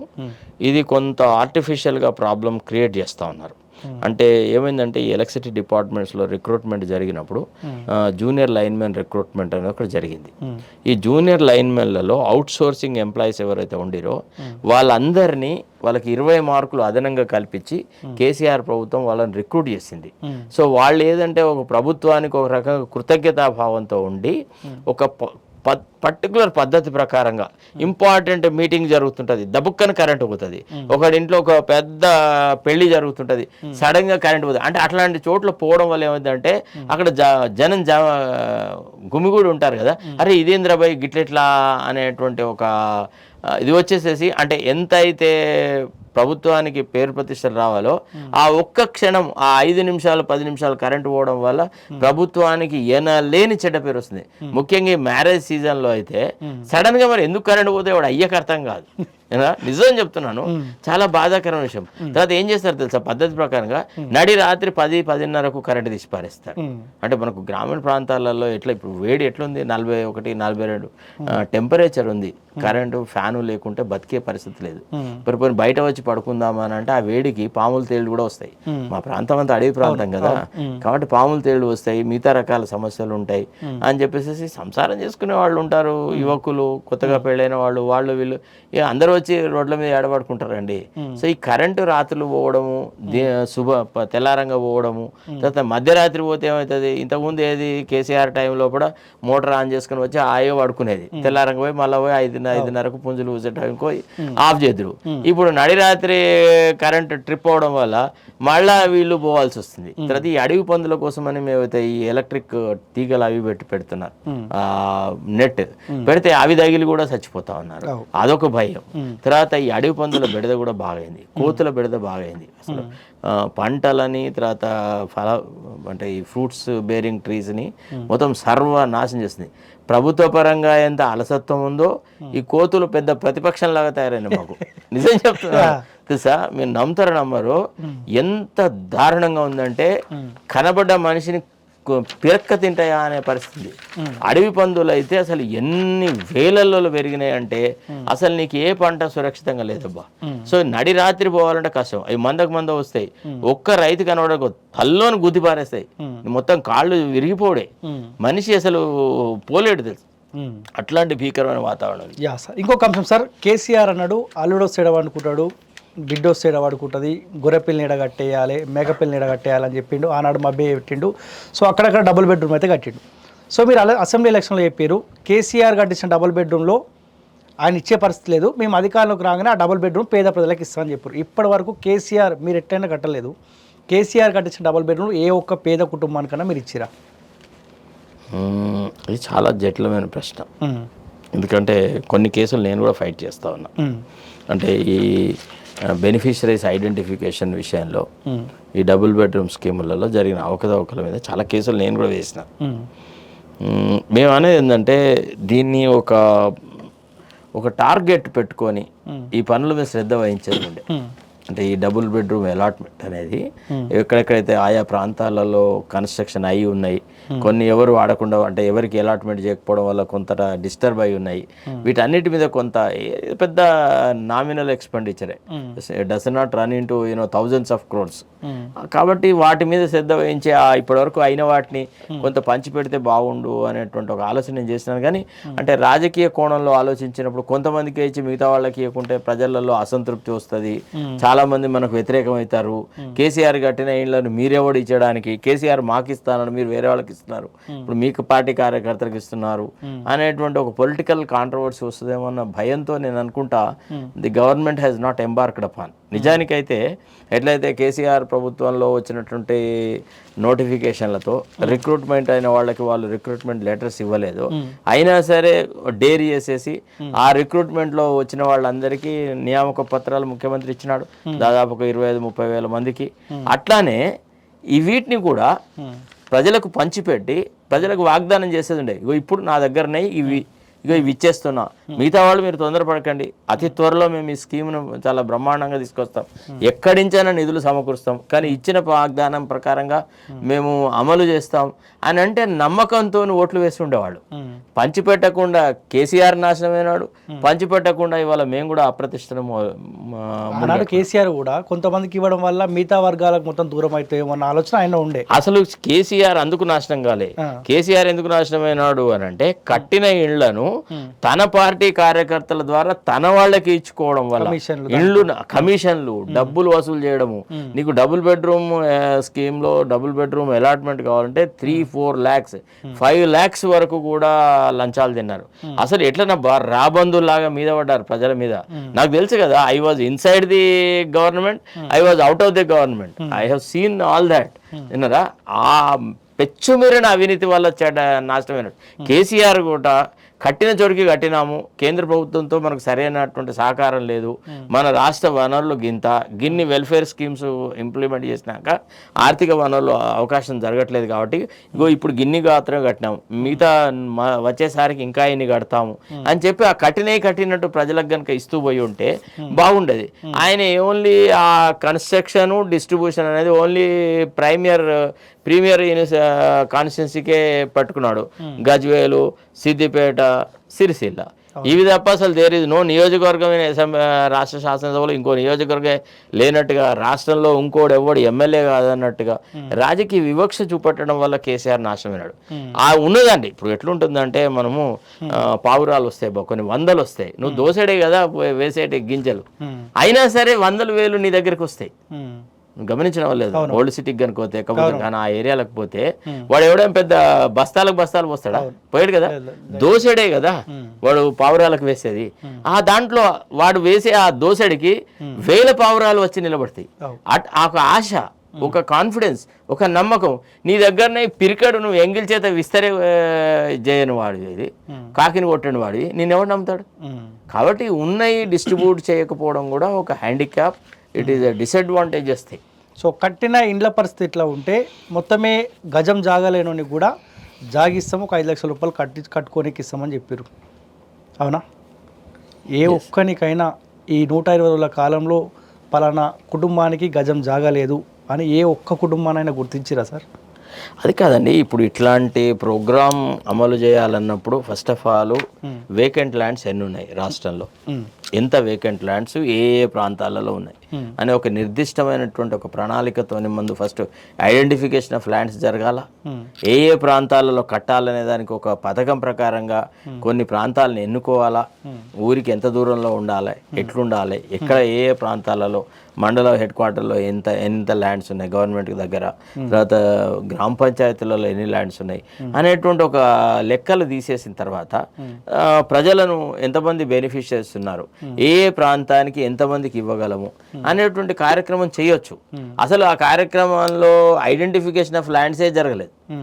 చాలా చోట్ల ప్రభుత్వ భూములు అన్యాక్రాంతమైనవి, మొత్తం బీఆర్ఎస్ యొక్క లీడర్ల యొక్క చేతులకి చిక్కినాయి. మీరు నమ్ముతారో నమ్మరో, చాలా చోట్ల అసలు చెరువులను వదిలేటలే, కుంటలను వదిలేట్లేదు తెలుసా. అన్ని ప్రాంతాలలో మొత్తం బీఆర్ఎస్ నాయకుల కబ్జాలో, వాళ్ళ కబంధ హస్తాలలోనే ఎన్నో భూములు ఉన్నాయి. వాటినన్నింటిని విడిపించుకోవడంలో కొంత చిత్తశుద్ధి చూపట్టుంటే బాగుండేది. అసలు గదాని మీద కాన్సన్ట్రేషన్ జరగలేదబ్బా, నాకు అదే బాధాకరం. ఒక ప్రణాళిక లేకుండానే ఈ మేనిఫెస్టో క్రియేట్ చేశారు అనుకోవచ్చు. ఇక అట్లా అని ఎవరంటారు? ఇవన్నీ చేయాలనేది ఒక ఆశ, ఒక ఆశాభావము, చేస్తామన్న నమ్మకము, చేయాలన్నటువంటి ఒక దృక్పథంతోనే ప్రణాళిక తయారు చేస్తారు. కానీ అమలు చేయమని ఎవడు చేస్తాడండి? మీరు అదేందో ప్రశ్న వేస్తాను. కాకపోతే ఏంటంటే ఆచరణలో పెట్టడంలో అంత పట్టుదల చూపట్టలేదు అనే భావనతో మాత్రం నేను ఏకీభవిస్తాను. డెఫినెట్గా ప్రభుత్వం ఏర్పడిన మరుక్షణమే ఆ సంబంధిత మంత్రులకు ఇగో ఈ 6 గ్యారంటీలలో దీన్ని అమలు పరిచేటువంటి దానికి నువ్వు సూపర్వైజర్ అయ్యా, నువ్వేం చేస్తావో నీకేం కావాలో నువ్వు ఆలోచించి నువ్వు దీని మీదనే కాన్సన్ట్రేషన్ చేయి, నువ్వు ఇగో దీని మీద కాన్సన్ట్రేషన్ చేయి, నువ్వు దీని మీద ట్రాన్స్ఫర్ చేయి అయ్యా ఆర్థిక మంత్రి, నువ్వు వీళ్ళు అడుగుతారు వీళ్ళకి నిధులు చేయి, నువ్వు ఏం చేస్తావు, అప్పు చేస్తావు, సప్పు చేస్తావు, కుద పెడతావు, అమ్ముతావు, ఏదో ఒకటి చేయి, కానీ ఈ గ్యారంటీలను అమలు పరచడానికి ఈ కార్యక్రమం నేను ఫలానా వాళ్ళకి అప్పగించిన, వీళ్ళు నాకు జవాబుదారీ అని ముఖ్యమంత్రి కనుక బాధ్యతలు అప్పగించి ఉంటే, మంత్రులను నమ్మి వాళ్ళకి ఆ కార్యక్రమాలు ఇచ్చి ఉంటే డెఫినెట్గా ఇది ఎందుకు అమలు జరగకపో? దానికి పెద్ద 3 నెలలు 4 నెలలు 6 నెలలు అవసరమా? అరే కనీసం పని చేస్తూ పోతుంటే, ఇప్పుడు గుట్టెడు రాళ్లను ఎత్తి ఇంకో చోట పోయాలా అని అంటే, మాకు చిన్న కథ చెప్పేవాళ్ళు పంచతంత్రంలో. 3 వ్యక్తుల్ని పిలిచి గురువుగారు చెప్తాడు, అరే అక్కడ గుట్టెడు రాళ్ళు ఉన్నాయిరా, ఆ రాళ్ళని మీరు ఎత్తి అల్లంత దూరంలో వేయాలా అంటాడు. అందులో ఒక శిష్యుడు వస్తాడు, నేను ఏదో నీ దగ్గర చదువుకుంటామని వస్తే నువ్వు నన్ను గుట్టెడు రాళ్ళు ఎత్తి అక్కడ పోయమంటావేంది, నీ చదువు వద్దు, నువ్వు వద్దు పో అని చెప్పి వాడు, నేను మా దగ్గరికి వెళ్ళిపోతున్నా, నాకు ఈ ఆశ్రమం వద్దు, నాకు ఈ చదువు వద్దని వెళ్ళిపోతాడు. రెండో వాడు వస్తాడు, సార్ వాడు తప్పించుకునేవాడు, వాడేమంటాడు, సార్ నా వల్ల కాదు, నాకు ఆరోగ్యం బాగాలేదు, నేను చూడు ఎంత బక్కపల్చగా ఉన్నాను, ఇప్పుడు గుట్టెడు రాళ్ళు నేనైనా ఎత్తాలి, నేను 4 రోజులు అమ్మగారికి చెప్పి నాకు మంచిగా తిండి పెట్టచ్చు, కండలు వచ్చినాక మీరు అన్నట్టు రాళ్ళు కాదు గుట్టను కూడా ఎత్తుకొని పోయి ఆడ వారేస్తా, కానీ నాకైతే ముందు ఈ అవకాశాలు కల్పించండి అంటాడు. వీడు ఒక అవకాశవాది. ఇక 3వ వాడు ఉంటాడు, చిత్తశుద్ధితో వచ్చినాడు, వాడు గురువు గారు ఈ విషయం చెప్పిన మరుక్షణమే, అవును గురువుగారు చాలా రోజుల నుంచి నాకు కూడా అది కంట్లో నరసలాగా ఉంది, ఆ గుట్ట ఆ రాళ్ళన్నీ ఎత్తి పరేయాల్సిందే, కాకపోతే నేను ఒక పథకం ఆలోచిస్తున్నాను, పొద్దున స్టార్ట్ చేసి సాయంత్రం చేయాలా, రాత్రి చల్లపూట స్టార్ట్ చేసేసి తెల్లారే వరకు పని చేయాలా, బట్ ఏదో రకంగా ఈ రాళ్ళని మాత్రం ఎత్తి అక్కడ పోస్తా అనేటువంటి ఆలోచనతోని వాడు ఏం చేస్తాడంటే గురువుగారి యొక్క ఆశీర్వాదం తీసుకొని అప్పటిదప్పుడే వాడు స్టార్ట్ అవుతాడు. సాయంత్రం పూట పోయి కొన్ని రాళ్ళు తీసి ఎత్తురు ఓదురు వస్తాడు. తెల్లారంగా వచ్చిన తర్వాత అందరిని అడుగుతాడు. వాడు వెళ్ళిపోయినాడు అనే సంగతి తెలుసుకుంటాడు. రెండవ వాడేమో తిండి కోసం వెయిట్ చేస్తున్నాడు అని తెలుసుకుంటాడు. 3వ వాడేమో కొంత కార్యక్రమాన్ని స్టార్ట్ చేసినాడని తెలుసుకుంటాడు. ఎవరైతే కార్యక్రమం చెప్పిన రీతిలో అవలంబించడానికి దాన్ని పాటించడానికి కృషి చేసినాడో వాడే నిజమైనటువంటి శిష్యుడు అని చెప్పేసి, భేష్ నువ్వు రా నాకు వారసుడివి, విద్య నేర్చుకోవడానికి నీలో పట్టుదల ఉంది, నీలో ప్రేమ అభిమానాలున్నాయి, నేర్చుకోవాలన్న జిజ్ఞాస ఉంది, చెప్పిన పనిని నువ్వు కూలంకషంగా అవగించి అర్థం చేసుకొని అమలు పరిచినావు, నీ చిత్తశుద్ధిని నేను మెచ్చుకున్నా, నువ్వు నిజమైన విద్యార్థివిరా అంటాడు. అసలు నేను నిన్ను బండలెత్తించడానికి ఇక్కడికి తీసుకురాలేదురా, నా ఉద్దేశం నువ్వు బండలెత్తించడం కాదు, మీలో ఎవరిలో ఎంత చిత్తశుద్ధి ఉంది, ఎవరిలో ఎంత పట్టుదల ఉంది, అది గ్రహించడానికి నేను ఈ పని చేసిన అంటాడు. అట్టనే మనం చూడాలి కదా, ప్రభుత్వంలో ఎన్ని స్టార్ట్ చేసింది, అసలు మొదలే పెట్టలేదు అని అన్నప్పుడు కొద్దిగా డౌట్ వస్తుంది.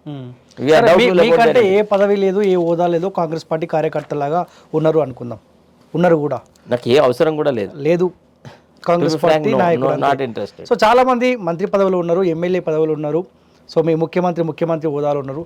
సో పడుకునే ముందన్నా ఒక్కసారన్నా ఇవన్నీ గుర్తుకొస్తలేవు సార్ మీ నాయకులకు, ఏమి అమలు అవుతా ఉన్నాయి, ప్రజలకు ఏం మేలు చేస్తా ఉన్నామని ఒక్క ఆలోచన వాళ్ళకు గుర్తొస్తాయా రాదా అని అంటే ఇప్పుడు ప్రజలు అడుగుతే వస్తాయి. ఇంతకాలం ఎట్లున్నా ప్రజలే అడగాలి. న్యాచురల్లీ అడగంది అమ్మాయి నాడు మీరు పెద్దపల్లిలో చెరువులో ప్రచారం చేస్తున్నప్పుడు 6 గ్యారెంటీల విషయంలో మళ్ళీ మీరు అడుగుతూనే ఇస్తాం అన్నమాట ఆనాడు ప్రజలకు చెప్పిరా? చెప్పలేదు. మరి ఏం చేయమంటావు ఇప్పుడు అంటే నేను మొత్తం సర్వస్వతంత్రం అంతా నా చేతిలోనే ఉందా? డెఫినెట్గా ప్రజలు అడగాల్సిందే. A vigilant public opinion must be there. ప్రజలు ఎప్పుడు తమ హక్కుల పట్ల జాగృతతో ఉంటేనే ప్రజలు హక్కులు సాధించుకోగలరు. మేదో ఒకసారి ఓట్లు వేసేసినాం, పోయి ఇంట్లో పడుకుంటాము, కూలర్ వేసుకొని పడుకుంటే మాకు ప్రభుత్వం అన్ని సాధించి పెడుతుంది అని అనుకునే విధానం తప్పు. కార్యకర్తలందరూ క్రియాశీలకంగా ఉండాలి, ప్రభుత్వ పరంగా చేసినటువంటి వాగ్దానాలను ప్రజాప్రతినిధులకు తెలియజెప్పాలా, అమలు పరచడంలో కృషి చేయాలి. ఎంతసేపు ఎమ్మెల్యేలు రాగానే వాళ్ళ చుట్టూ తిరగడము, పూలమాలలు వేసుడు, బర్త్డే ఫంక్షన్లు, మ్యారేజ్ ఫంక్షన్లు, సస్తేవోడు పోతేవోడు, ఇట్లాంటివన్నీ చేస్తే ప్రజలలో ఏ రకమైనటువంటి ప్రేమాభిమానాలు ఉండదు.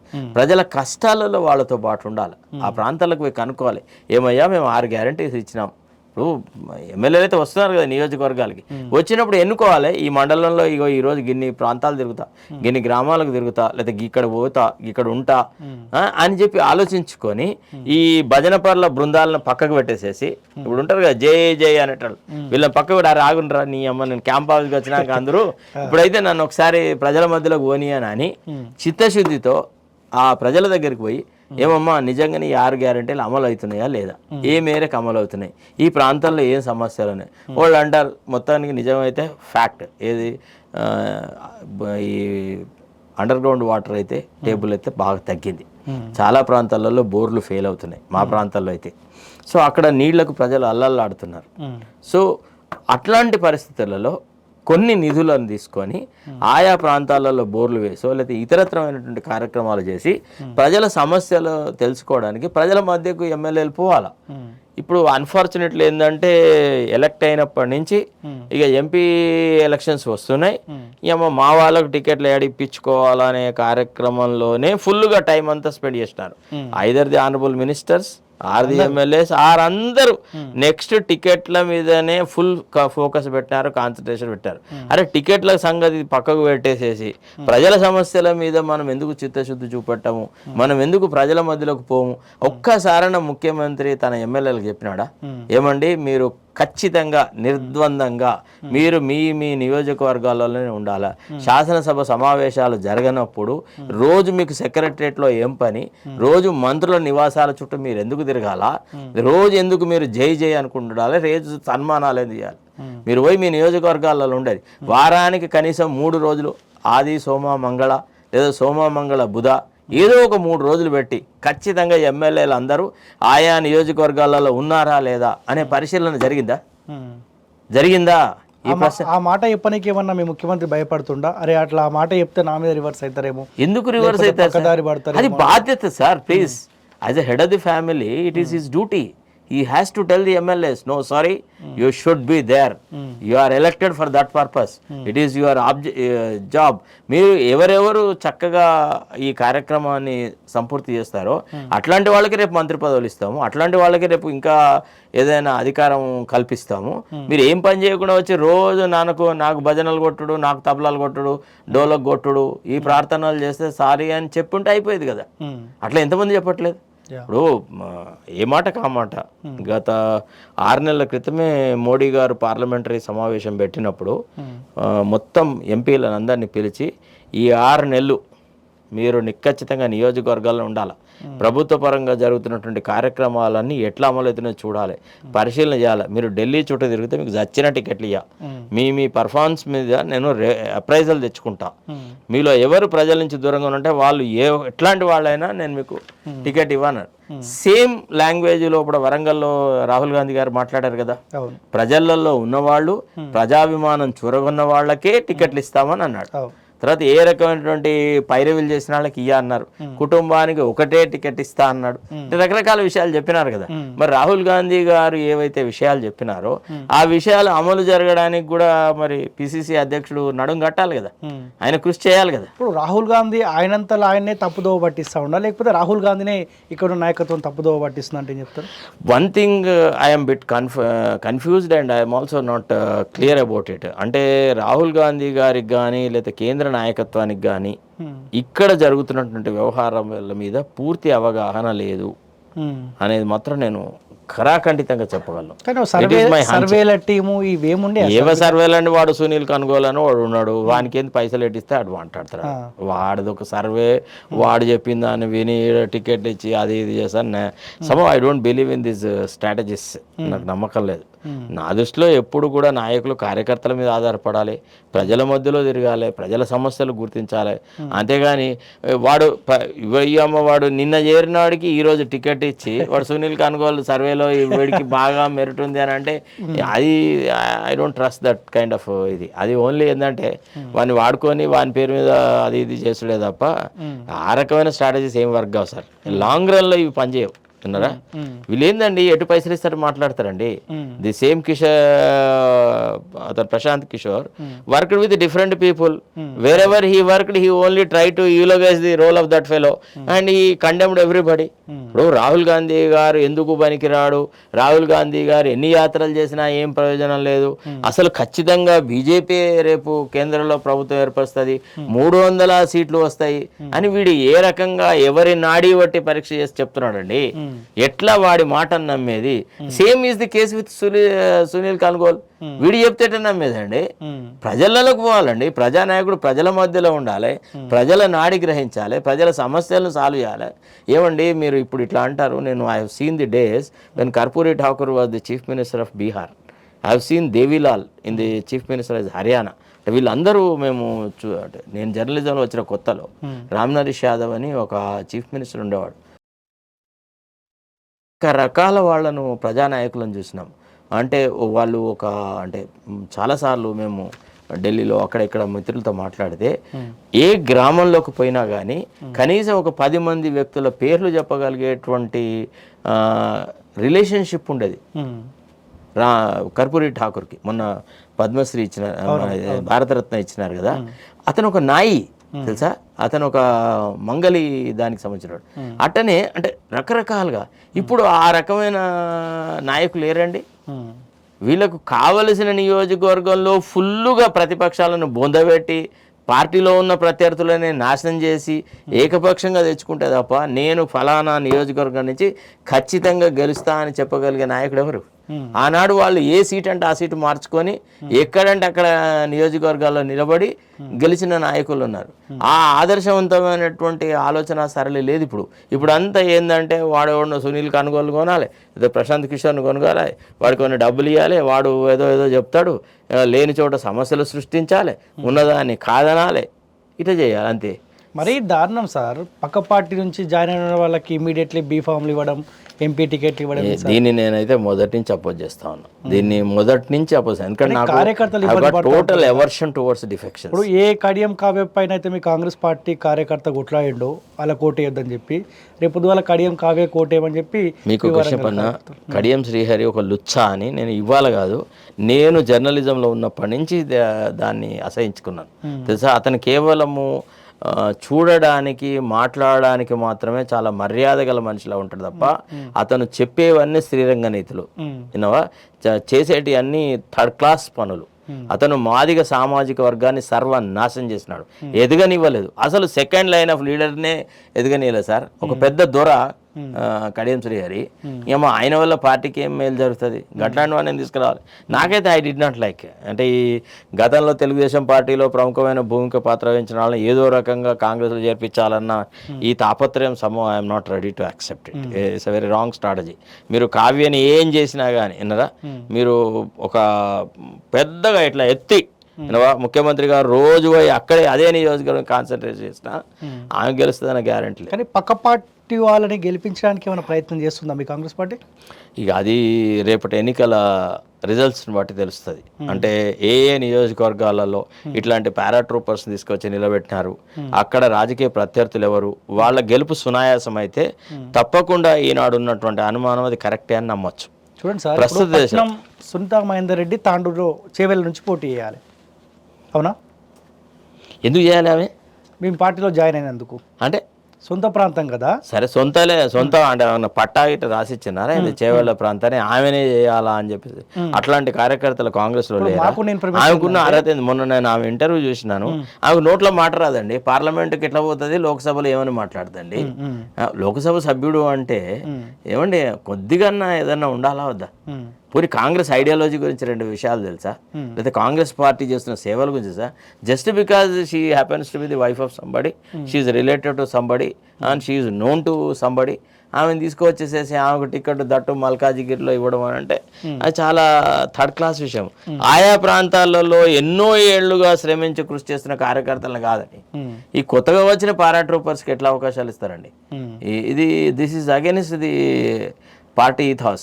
ఇది అయితే నేను I'd not like it. నేను మొదటి నుంచి విమర్శిస్తూ ఉన్నా. ఎందుకంటే నేను to be frank with you, నేను జర్నలిజంలో చేరిన తర్వాత ఒక అనుకోని కారణాల వల్ల మిస్సెస్ ఇందిరాగాంధీ మరణం, ఆమె హత్య జరగడం, ఆ తర్వాత రాజీవ్ గాంధీ గారు రావడము, రాజీవ్ గాంధీతో అంటే ఇన్ సెన్స్ వారి పరిపాలన చాలా ఇష్టపడము, చాలా సందర్భాలలో యాజ్ ఎ రిపోర్టర్గా నేను ఆయనతోని నిమగ్నం అవడము, ప్రశ్నలు వేయడము, ఒక అవ్యాజ్యమైన ప్రేమ ఉండడం వల్ల ఆయన పేరునే నేను నాకు అప్పుడు పెళ్లి కాలే పెటాకులు కాలే అప్పుడే ఒక నిర్ణయం తీసుకున్నాను, ఎన్నడన్నా పెళ్ళంటాయి నాకు కొడుకు పుడితే ఆయన పేరు పెడతాను. అట్లా అని నేను మా బాబుకి 1991లో రాజీవ్ అని పేరు పెట్టిన. నన్ను నా అత్త మామలు మా అయ్య మా అవ్వ అందరూ బూతులు తిట్టారు. మా అక్క కూడా తిట్టింది, ఏమని గట్లా అంటే అర్ధాయుష్కుడు పేరు పెడతారా అని. నా కర్మానికి వాని పేరు పెట్టినా ఆ పేరు పెట్టిన సందర్భంగా మా బాబు చక్క ఎదిగినాడు, ఎడ్యుకేషన్లో అన్నిట్లలో చాలా టాప్ ఉండే. వాడు సడన్గా మనం ఆత్మహత్య చేసుకుంటే నేను చాలా దెబ్బతిన్నా. పేరు పెట్టి తప్పు పని చేసిన అన్న ఆలోచనకు వచ్చారా? లేదు, అరే ఇది ఎట్లా జరిగింది, ఇప్పుడు వాళ్ళే కరెక్ట్ అన్నాడు నేనే రాంగ్ అయినా. నేను అనేది ఏంటంటే ఆ సరళి అది మనం గమనించాలి. కాంగ్రెస్ పట్ల ఇదేదో పైన గంధం పూసుకున్నట్టుగా ప్రేమాభిమానాలు కాదు, హృదయాంతరాలలోంచి పార్టీని ఇష్టపడాలా. సో అట్లా నేను చేసినా కాబట్టి నేను దేనికి భయపడా, నేను ఉన్న విషయం ఖచ్చితంగా మాట్లాడతా. నేను లేదు కాంగ్రెస్ పార్టీని సపోర్ట్ చేయాలా అనే ఉద్దేశంతో కాకుండా, Congress party it should become a vibrant political institution, it should serve more number of people, it should become an instrument for the progress, for the all round development of all sections అని. ఇప్పుడు మాదిగలకు అన్యాయం జరుగుతుందండి, నేను ఎన్నిసార్లు మాట్లాడినానండి. నిజానికి అయితే Mandakrishna Madiga I know him right from the days when I was a correspondent. He was just an ordinary person, subsequently Hess grown on his own everything. Of course, I am not supporting Mandakrishna Madiga in his statement that we should vote for BJP. నేను దాన్ని ఇష్టపడలేదు. In my view, BJP is not an institution or a party which will work for the downtrodden sections. అంత పెద్ద పూంజీపతులు పెద్ద ధనికుల party తప్ప అది బీద ప్రజల పార్టీ కాదు నా నమ్మకం. ఈవెన్ అదర్వైజ్ నాకు ఏ రాజకీయ వ్యవస్థ అయినా కానీ కుల మత ప్రాతిపదిక మీద రాజకీయాలు చేస్తుందంటే ఇష్టం ఉండదు Ramu. To be frank with you, I have grown in a culture in which everybody is equal. మేము ఉస్మానియాలో చదువుకున్నాం, మాకు అక్కడ అన్ని రకాల వాళ్ళు ఉంటారు. Once you are a product of Osmania University, you are cosmopolitan, you develop the tolerance towards everybody. ఇప్పుడు మీరు చెప్పండి, మీతో ఇంతకాలంగా నేను కలిసి ప్రయాణిస్తాను కదా, ఎప్పుడన్నా ఆ కులమత ప్రాతిపదిక మీద వ్యవహారం చేసిన సందర్భం మీరు గ్రహించినారా? నేను అనేది ఏంటంటే కాంగ్రెస్ కూడా అట్లా డెవలప్ అవుతుంది, ఆ నమ్మకంతోనే కాంగ్రెస్ పార్టీలో చేరినాం. సో ఇప్పుడు కూడా మాదిగలకి జరిగిన అన్యాయం మీద నేను చాలా బాధపడుతున్నా. నేను అక్కడక్కడ చాలాసార్లు అరే గిన్ని సీట్లు ఉండే ఒక్కటన్నా ఇవ్వకపోదా అంటే, కావ్యకిచ్చి అది మాదిగ సబ్సెక్ట్ ఇచ్చిన అని అంటే నేనే ఇష్టపడా. అద్దంకి దయాకర్ సార్ ఏం పాపం చేసింది సార్? మీ జెండా మోయడం, మీ పార్టీకి అండగా ఉండడమే ఆయన చేసిన తప్పు. అద్దంకి విషయంలో ఆలోచిస్తూ ఉన్నారా మీరు, ఏం జరుగుతూ ఉందో? ఇగో ఒకటి ఘంటసాలది ఒక పాట ఉంటుంది, స్వతంత్ర సమర సంగ్రామంలో ఘంటసాల ఒక పాట రాసినాడు, అది పాడినాడు కూడా, ఆ ప్రాంతాల్లో అంతా తిరిగినాడు. ఎంత కాలం ఇటు సహించి ఉన్నా దోపిడి మూకకు దయరాదన్నా అని. నీవు ఇంకా ఎంత విధేయత ప్రదర్శిస్తావు? నువ్వు ఎక్కడో ఒక చోట నా హక్కేంది, నాకు రావాల్సింది ఏంది, నాకు ఎందుకు రాదు, నాలో ఏం లోపం ఉంది అనే ప్రశ్న వేయాలా వద్దా? ఇంకా కూడా నేను వాళ్ళకు దాసుని, నేను వాళ్ళ పాదాక్రాంతమై ఉంటా, వాళ్ళ పాదాల నీడలో ఉంటా అని అంటే ఆయనకి ఎన్నడూ ఎవడేమిస్తాడండి? రాజకీయం అంటే వేటాడడం అండి. You should know how to hunt also. If it comes to that you don't asset your rights. నేను అద్దంకి విషయంలో నాకు చాలా బాధాకరమైన విషయం ఏంటంటే, ఆయనకి ఎంత ఓపిక ఉన్నది అని, ఎక్కడ దాకా ఓపిక పడతాడు? అవకాశాల కోసం ఎదురు చూడాలనేది correct, I agree. You should wait for your turn, but when will your turn come? So many things have happened and పోనీ ఈయన కంటే యోగ్యతలు ఎక్కువ ఉన్న వాళ్ళకి అవకాశాలు వస్తున్నాయి కాబట్టి ఈయనకు రావట్లేదు అని అంటే అర్థం చేసుకోవచ్చు. నీ అమ్మ అయోగ్యులకు, నిన్నగాక మొన్న పార్టీలో చేరిన వాళ్లకు చేరుమని చెప్పి వాళ్ళ దగ్గరకు పోయి బతిలాడి వాళ్ళని చేర్చుకొని వాళ్లకు పదవులు ఇస్తున్న సందర్భంలో అద్దంకి లాంటి వాడికి ఇవ్వకపోవడం అనేది చాలా బాధాకరమైన విషయం. దాన్ని ఎవరు కాదంటారు? ఐ డూ అగ్రీ, బట్ ఆయనకు కూడా ఉండాలి కదా, ఆయన కూడా ఒకసారి ఎదురు తిరగాలి కదా, రివోల్ట్ చేయాలి కదా. అలాగా సార్, ఇప్పుడు the founders of American constitution Thomas Jefferson ఒక విషయం చెప్పినాడు, occasional rebellion is good for democracy అన్నారు. అంటే ఆయా పార్టీలో ఉన్నవాళ్ళు కూడా అవసరమైన సందర్భంలో గట్టిగా మాట్లాడాలా, మాట్లాడకపోతే ఆ పార్టీలు తమ మార్గాన్ని తప్పుకుంటాయన్నారు. సో కాబట్టి ఇంటర్నల్గానే చెక్స్ అండ్ బ్యాలెన్సెస్ ఉండాలి. With in the party there should be a group of people, they should always ask for account of the party leadership towards their service to the people. కాబట్టి దయాకర్ విషయంలో కూడా మాట్లాడతాను. ఒక దయాకర్ అని ఎందుకు, ఎవరికి అన్యాయం చేయడం మాట్లాడతాను. అంతేందుకు జడ్సన్ గురించి మాట్లాడలేదా? జడ్సన్ని పార్టీ నుంచి తొలగిస్తే ఇది తప్పు, ఇది దారుణమైన పని, అసలు జడ్సన్ లాంటి నిబద్ధత గల వ్యక్తిని పార్టీ నుంచి దూరం చేసుకోవడము చాలా అన్యాయము, దారుణము అని కూడా అన్నా. అంతేకాదు నేను ఇంకొక అడ్వైజ్ కూడా ఇచ్చిన, మా ముఖ్యమంత్రి అడగకున్నా కానీ, నా సలహా అతను అడగలేదు, నేను అతనికి ఇవ్వాల్సింది. కానీ నేనేమన్నానంటే, ముఖ్యమంత్రి గారు పార్టీ అధ్యక్షుడు, ఒకసారి జడ్సన్ లాంటి వాళ్ళు చాలా మంది ఉన్నారు కదా, ఏదో కొంత ఇది వాళ్ళని పిలిచి ఒకసారి మాట్లాడి, అయ్యే ఏంటిది నీ బాధ ఏంది, నువ్వు అసలు ఏం చెప్పదలుచుకున్నావు, నీకు ఎక్కడ సమస్య వస్తుంది, నువ్వు చెప్పే డిమాండ్లు ఒక ప్రణాళికాబద్ధంగా సాల్వ్ చేస్తాం, ఇగో ఈ రకంగా చేస్తాం, నువ్వు కూడా కొంత బాధ్యత పంచుకో, నీకు కూడా ఒక పదవి ఇస్తాం, నువ్వు కూడా ప్రభుత్వంలో భాగస్వామి అవు అని చెప్పి పదవి ఇస్తే తప్పేమైనా ఉండేనా? ఈ ఆయారాములు గయారాములు అందరికి ఎంతో మందికి పదవులు ఇచ్చినారు కదా, నోట్లో మాటలని వాళ్ళందరికీ పదవులు ఇచ్చినారు కదా. అలాంటప్పుడు జడ్సన్కి ఒక పదవి ఇస్తే, ఒక దళితుడికి ఇస్తే నష్టమే ఉండే? ఆయనను అడ్వైజర్ చేసుకొని ఉండేది, ఆయన ఒక కార్పొరేషన్కు చైర్మన్ చేస్తే ఉండే, ఏమైంది ఉండదండి? అంటే దళితులకు ఛాన్స్ లేదా కాంగ్రెస్ పార్టీలో? మాదిగలకు అసలు ఏం హక్కులే లేవా? నాకు అక్కడ బాధ అనిపించింది. తర్వాత చాలా నిర్దాక్షిణ్యంగా తొలగించినారండి. అంటే 6 సంవత్సరాలు తొలగించినాడు కాదు, అసలు పార్టీ కోసం నిరంతరం కృషి చేసిన వ్యక్తి, అసలు బీఆర్ఎస్ ప్రభుత్వం మీద ఒక ఏకపక్షంగా ఒక వన్ మ్యాన్ ఆర్మీలా కొట్లాడిన వ్యక్తి, బీఆర్ఎస్ ప్రభుత్వంలో జరుగుతున్నటువంటి అనేక కుంభకోణాలను బయటకు తీసుకొచ్చిన వ్యక్తిని నువ్వు నిర్దాక్షిణ్యంగా 6 సంవత్సరాలు, దట్టు ఆయన మీద వేసిన ఎలిగేషన్ ఏంటంటే నువ్వు చాలా సందర్భాలలో ముఖ్యమంత్రిని విమర్శిస్తున్నావు అని అన్నారు. అయితే నన్ను అడిగినాడు, ఏ సార్ ఇట్లా ఇట్లా ఇచ్చినాడు సార్, ఏం చేసేదంటే నేను చెప్పినాను, అయ్యా నువ్వు అడుగు వాళ్ళని, ఏ సందర్భంలో ఏ వ్యాఖ్య చేసినా ఏ వ్యాఖ్య పార్టీ క్రమశిక్షణకు లోబడి ఉంది లేదు అనే విషయం చెప్పండి, చెప్తే దానికి నేను సంజాయిషి ఇచ్చుకుంటా అని మీరు అడగండి. ఆ ఇన్ఫర్మేషన్ వచ్చినాక సరైన రిప్లై ఇద్దామను. ఇక మీరు నాకు ఆ విషయం వివరణ, దానికి సంబంధించిన ఇన్ఫర్మేషన్ ఇవ్వండి అని అడిగితే నువ్వు ఇచ్చిన సంజాయిషి మాకు సంతృప్తికరంగా లేదు, మేము నేను తీసేసినామని చెప్పేసి 6 ఏళ్ళు బహిష్కరించినట్టుగా ఒక ప్రకటన చేసినారు. కనీసం ఒక్కసారి గుండె టచ్ చేసుకొని, is it a right step, is it helpful to the party, are we doing some justice to somebody who has worked so much for the party అని అడగొద్దా? వ్యక్తిగత భేషజాలకు ఎందుకు పోవాలా? అంటే ఇదేమన్నా శ్రీ మహావిష్ణువు అందరు భక్తుల రోజు సుప్రభాతం చదువుతారా? చెప్పండి ఒక మాట. అంటే అందరికి ఒకటే రూల్ ఉండాలి కదా. గతంలో కూడా ఇదే రేవంత్ రెడ్డి గారిని, కాంగ్రెస్ ప్రభుత్వాన్ని విపరీతంగా విమర్శించిన వాళ్ళు ఉన్నారు కాంగ్రెస్ పార్టీలో. కోమటిరెడ్డి రాజగోపాల్ రెడ్డి, జగ్గారెడ్డి. నాకు ఇంకో డౌట్ ఏమొస్తుందంటే, అసలు రేవంత్ రెడ్డి గారికి తెలిసే ఈయన పార్టీలోంచి బహిష్కరించారా అని. ఎందుకంటే అక్కడక్కడ జడ్సన్ చెప్తా ఉన్నాడు. నాకు డౌట్ ఏంటంటే, అసలు ఈయన రేవంత్ రెడ్డి గారి మెప్పు పొందడానికని ఆయన చెంచాగాళ్ళు ఏదైనా డ్రామా చేసినారా, జడ్సన్ని బయటికి నెట్టి జడ్సన్ ద్వారా ముఖ్యమంత్రిని తిట్టించి, పార్టీని తిట్టించి, పార్టీని అప్రతిష్ట పాలు చేయాలని ఏదైనా కుట్ర జరిగిందా అనేది కూడా నాకు డౌట్ ఉంది. అసలు ముఖ్యమంత్రి ఇప్పుడన్నా ఆ విషయాన్ని గ్రహించి, అరే పొరపాటు జరిగింది, అరే ఇట్లా కాదు, okay it's all right, we will consider it అని చెప్పేసేసి ఎవరి ద్వారా నన్ను పిలిచి మాట్లాడుకున్నాం. ఇప్పుడు పాపం ఎంతో దారుణమైన పరిస్థితి అయింది. సార్ ఆయన ఫిజికల్గా కూడా చాలా ప్రమాదాల్లో ఉన్న వ్యక్తి. పాపం ఆయన ఎంత ఆరోగ్యం సహకరించినా సహకరించకుండా ఆర్థిక ఇబ్బందులు, ఎంతో సమస్యల్లో ఉన్న వ్యక్తి, అయినా నిరంతరం కృషి చేస్తున్న వ్యక్తిని ఒక్కసారి పిలిచి మాట్లాడితే తన ఔదార్యం ప్రదర్శించుకోలేడా? కానీ రేవంత్కు తెలిసి జరిగింది అనుకోవద్దా?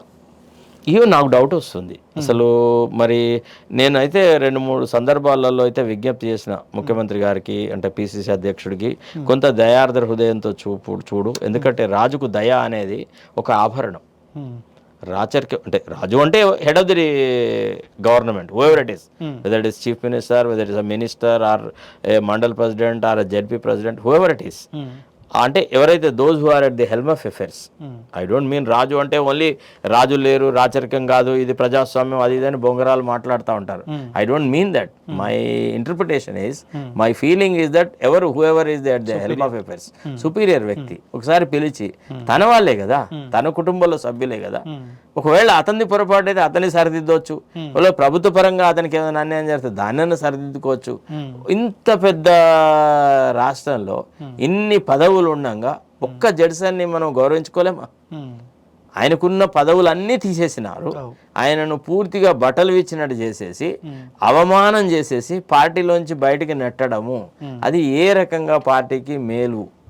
ఎవడన్నా ఇక నమ్మి మళ్ళా పార్టీలో చేరతాడా? అవకాశాలు తప్ప. జడ్సన్ గారిని అభిమానించే కార్యకర్తలు దూరమైనట్టే, ఆ వర్గం దూరమైనట్టే కదా మీ సార్. మీకు question Panna at the back of my mind every day నేను ఐ థింక్ అబౌట్ ఇట్. అరే ఇదేంది అమ్మ జడ్సన్కి ఇట్లా జరిగింది ఏంది? ఇంక ఎవరికి రక్షణ ఉంది పార్టీలో? ఎవడు ఇదిగా ఫీల్ అవుతాడు? అసలు క్రమశిక్షణ అంటే ఏంది? అంటే భజననే క్రమశిక్షణ. అందరూ రామదాసులు అవ్వాలా?